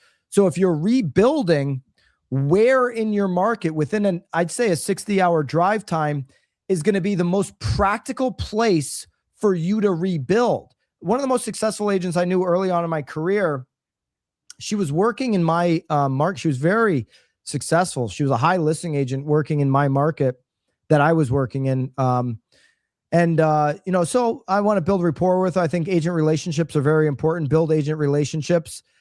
And I said to, I was like, hey, where do you live again? And she lived an hour and 10 minutes away. And this is somebody who, in Connecticut, you just commonly don't work a market an hour and 10 minutes, but she was dominant in a market an hour and 10 minutes away from where she lived. I'm like, why would you've been doing this for like 20 years. Why wouldn't you live down here? She's like, I don't want to live in the market that I serve. I want to play, that was her thing. But she's also like, look at where I live. We have a lot of land and whatever, and it's a lifestyle choice, but look at where I'm working. The price points are significantly better. And so first thing I would do is choose the right market within your market. Okay, where's the high upside? Where is it going to be attractive for people in your community that have jobs? It's going to be probably important to sell homes to people that have jobs. Where are the job people living? Where are the higher price points? Those kind of things. Where's the highest turnover? I do an analysis on that. Which area should I zero in on? Then the second thing I would do if I'm rebuilding is I would get very close. Maybe it's similar to the sweat equity plan I built with Nikki, where you're calling 200 agents a week to get their leftovers or get their open houses, or I'd get on a high operational office team, whatever, that's producing high levels of leads. Okay, so if you're going to do the sweat equity, or if you're going to do, getting with a team that's acquiring leads, identify market and get into constant lead flow, and then attach that what James Dwiggins and Jared said, have a standard of communication. You do those three things, you're going to be off to the races as you rebuild. Was there a second part to that? I'll add on to that, Byron, just from a content perspective, Yes. in terms of differentiation. So Neel touched upon this a little bit at the beginning of his, where he talks about stuff that isn't just, mortgages or real estate based content. He has these different touch points where people connect with him on a deeper, more personal level. So he posts that he's at the Super Bowl, or he posts when he's with his family. Like, that is what really differentiates you. Where if I would post that I'm a Yankees fan or a USC fan, or these little touch points that people understand, it makes you a more likable, well, maybe not a Yankees fan. That probably makes me a more hateable person, actually, but it does make these people, it does make these people connect with you. So if you're only posting real estate content and you're not telling personal stories or talking about a restaurant that you like for a specific reason, or a story about why you moved to that particular area or what you love so much about it, then you are just a robotic content creator. So the differentiation really comes from the personal aspect. Even if it's something like the Yankees, where you're like, oh man, a lot of markets don't, or a lot of people don't like the Yankees or whatever. I mean, look at what Portnoy does. He's all week going to be ranting and raving about the Patriots. Everybody hates the Patriots. I hate the Patriots. Everybody hates the Patriots. Unless you're in Massachusetts or, the northeast corner of Connecticut. Everybody hates the Patriots, but he uses that to his advantage to start a conversation. Second part of that question, I just want to clean that up if there was one. What's the best way to familiarize with the current market in order to demonstrate expertise and value to prospects? I think James Dwiggins gave you the playbook on that. Secret shop. Hey, I'm buying a home. They're not going to know you're an agent if you're rebuilding, by the way, probably. So like, I would go collect agent data. What are agents doing good? What are the agents I want to build a relationship with? What are the things that emotionally trigger me? And through that process of secret shopping your market, you're going to have a ton of, think about how much buyer information that they have. Match that up with the data that exists in your MLS. That's going to be a power. By the way, if anybody wants to secret shop and like capture the entire experience, reach out to me and Bobby on School and DM, and maybe we could do a BAM show, Eric. Reach out to Eric. You wanted to do undercover open houses for a long undercover time. open houses. How great would that be? Byron walks in as a buyer and then just sees everything that the agent is doing wrong at their open house, their setup, how they greet them, their scripts, the way they follow up with him. This would then be we'd just so be fun exposing bad agents. In It's just Southwest Byron Florida. and a fake mustache. Like, I just drive out of Naples and go up to, Fort Myers, Cape Coral. Cape Coral, Wall Street Journal keeps saying is the worst market in America. It's because there's so much inventory, right? And just secret shop the heck out of open houses. Who would watch that if we put together I don't know if that's ethical or not, but I think it is. Who would watch, if I had like a body cam or something going into open houses? Drop a 1 in the chat if you want to see Byron go undercover into Connecticut or Florida open houses. Yeah, I just want to do it because I think it'd be fun. But if you'd watch, if people would get value out of that, maybe we should do it. All right, so the best deal here for BAM Pro Bowlers is the annual. You get 2 months off, lock in. Guys, by the way, everybody that's locking in today, whether you're monthly or annual, we've done a couple price increases in the past. Even when we do a price increase, this will be by far the best value in comparison to, the other things you can spend your money on. And I'm not going to put anybody down, but there's so much packed in. Prices will go up this year. But for those of you locking in today, BAM Pro Bowl, you're grandfathered in at the current rate as long as you stay in. So the best deal is the annual. You get 2 months off. It's 16% off. It's $970 for the year. If it got you one closing, would it be worth it? I know from the conversations we're having every single week, live conversations with each other inside our office hours, Bob says, what's office hours? We do office hours live. Typically on Wednesdays, they're in the calendar. That could be the content audits. Chris Benjamin does office hours. I just recently did an office hour, part of the call challenge. And then we have the live role play masterminds every single Tuesday. In those conversations, I'm just hearing so many stories. Dawn just posted a story inside the community recently. She's like, oh, that text, I was having no communication. I dropped the one text and then boom, finally somebody I've been chasing down is ready to go and engage in a contract with my services and take action on Monday. So we're just having so many conversations where it's not just one closing, it's multiple closings throughout the year. If you got at least one out of it, would it be worth it? Go to school.com/BAMX. Everybody who does the annual, you get the 2 months off, you get the 16% discount. You're also going to get set $100 million money model book, hard copy directly to you as a thank you for signing up. There's so much gold in this book that you can wrap into all of the offers that we're creating inside of BAMX. School.com/BAMX. This BAM pack, BAM Pro Bowl pack goes away here momentarily once we sign off here today, or once the replay session. I don't know, Eric, we're going to run that for, I guess, 24 hours of replay. If somebody missed and they want the replay. Yeah, if someone watches the replay, you could get in, but I would just do it right now because you have the link right here. It's going away after Pro Bowl. Pro Bowl ends, the offer ends. So it's an immediate bonus for you guys doing it now. I have a couple questions, Byron. Yeah. So we do 4 huge virtual events every single year. We have webinars in between. Our next one in April is BAM Fest, and we're gonna drop the link for you. Also, that's another free virtual training like this. Who do you want to see speak at BAM Fest in April? Yeah, if you could drop that into the comments now. Go to BAM. What is it? BAM Fest. What's the link? Is that the link there? Jill BAM just dropped it in. It's another StreamYard link. So everybody here, if you got any value out of this, 100% just go sign up for that right now. BAM Fest, totally free. Sign up immediately.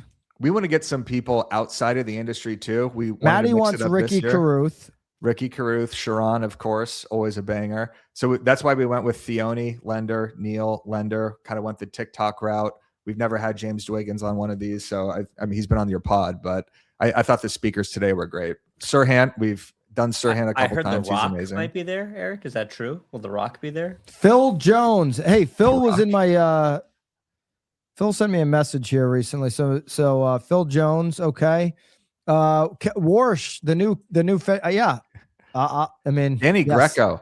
Danny, are you the same Danny Greco that I used to work with at Hilton and Highland with Alfonso and Bjorn? If so, drop a yes in the chat because that'd be absolutely crazy. If so, leave immediately.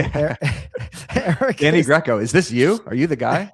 Eric is going to stalk you, Danny. Yeah. Run for the hills. Jimmy Burgess. I like that one. Nakia from NAR. Nakia from NAR. Listen, I've got an email thread going with NAR right now. I got to tell you, the responses are mind-blowing. I'd love to have Nakia. She's welcome anytime. Open invitation. But boy, these emails, the way they think is interesting, so to speak. So, hey, I don't know if we've had Ricky. We can get Ricky. We had him in person. We could get him on the next virtual. We could get Ricky on a virtual. Hahn. I want to get Rob back. I mean, I know he hasn't been on a virtual. Rob Hahn, great point, Eric. Rob was at BAM Mania. That was one of, I thought at the time, BAM Mania, that was one of the more interesting conversations. Logan Motashami, these are great names. So good. BAM Fest, there's a link there. Sign up for that. That's coming up here shortly. Eric. Yes. Did you say you had a question or no?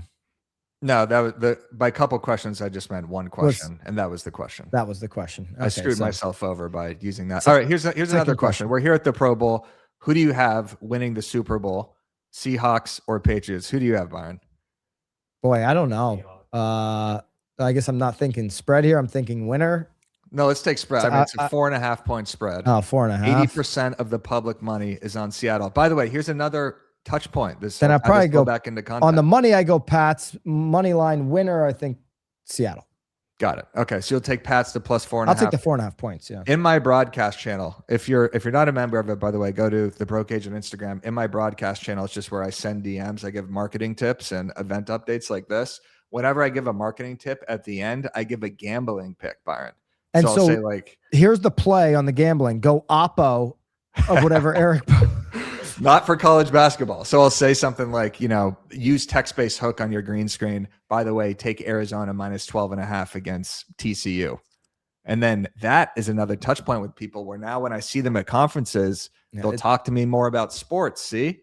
It's a way to become a millionaire. Danny Greco. Who is this guy, Danny Greco? It's a way to become, Danny says it, it's a way to become an absolute multi-millionaire. Bet the opposite of Eric's bets that he's sharing with you.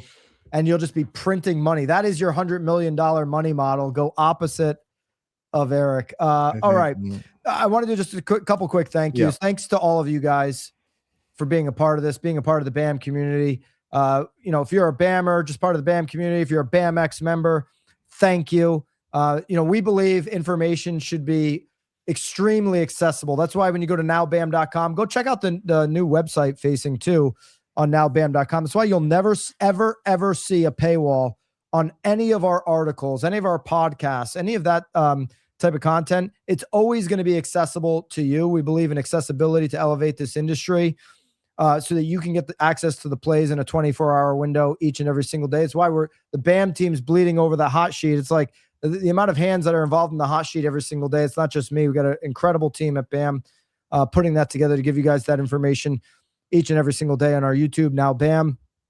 But go to the site. We don't believe in what that company in New York City believes in, which is just throwing a bunch of clickbait crap in your face that's going to give you a headache and then putting a paywall on top of it. We want to give you just the plays that matter, condense it down to what's really important.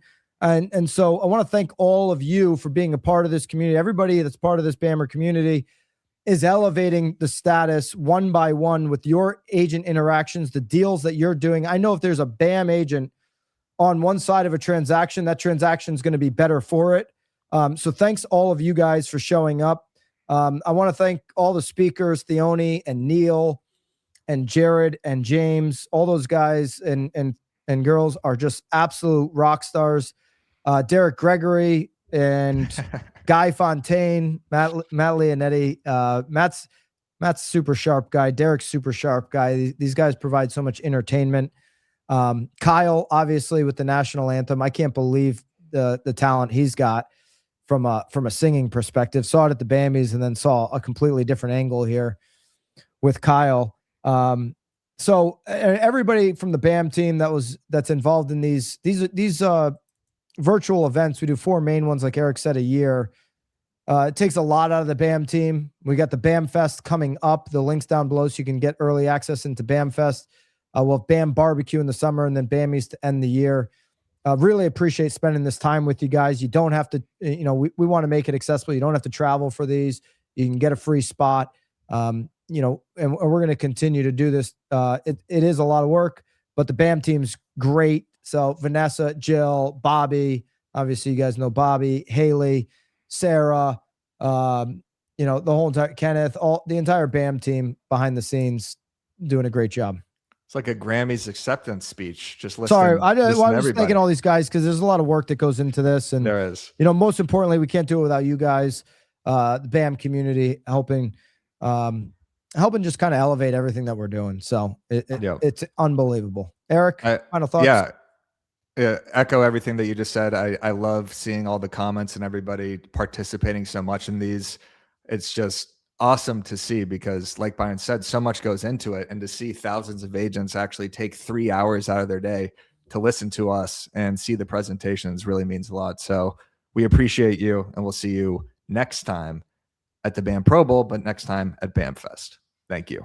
See you guys. Enjoy the Super Bowl weekend. Get into action this week on the next steps in your business. It's been a pleasure spending this time with all of you. I'll see some of you guys on the hot sheet tomorrow morning. So until then, Bobby, of course, toot a freaking low.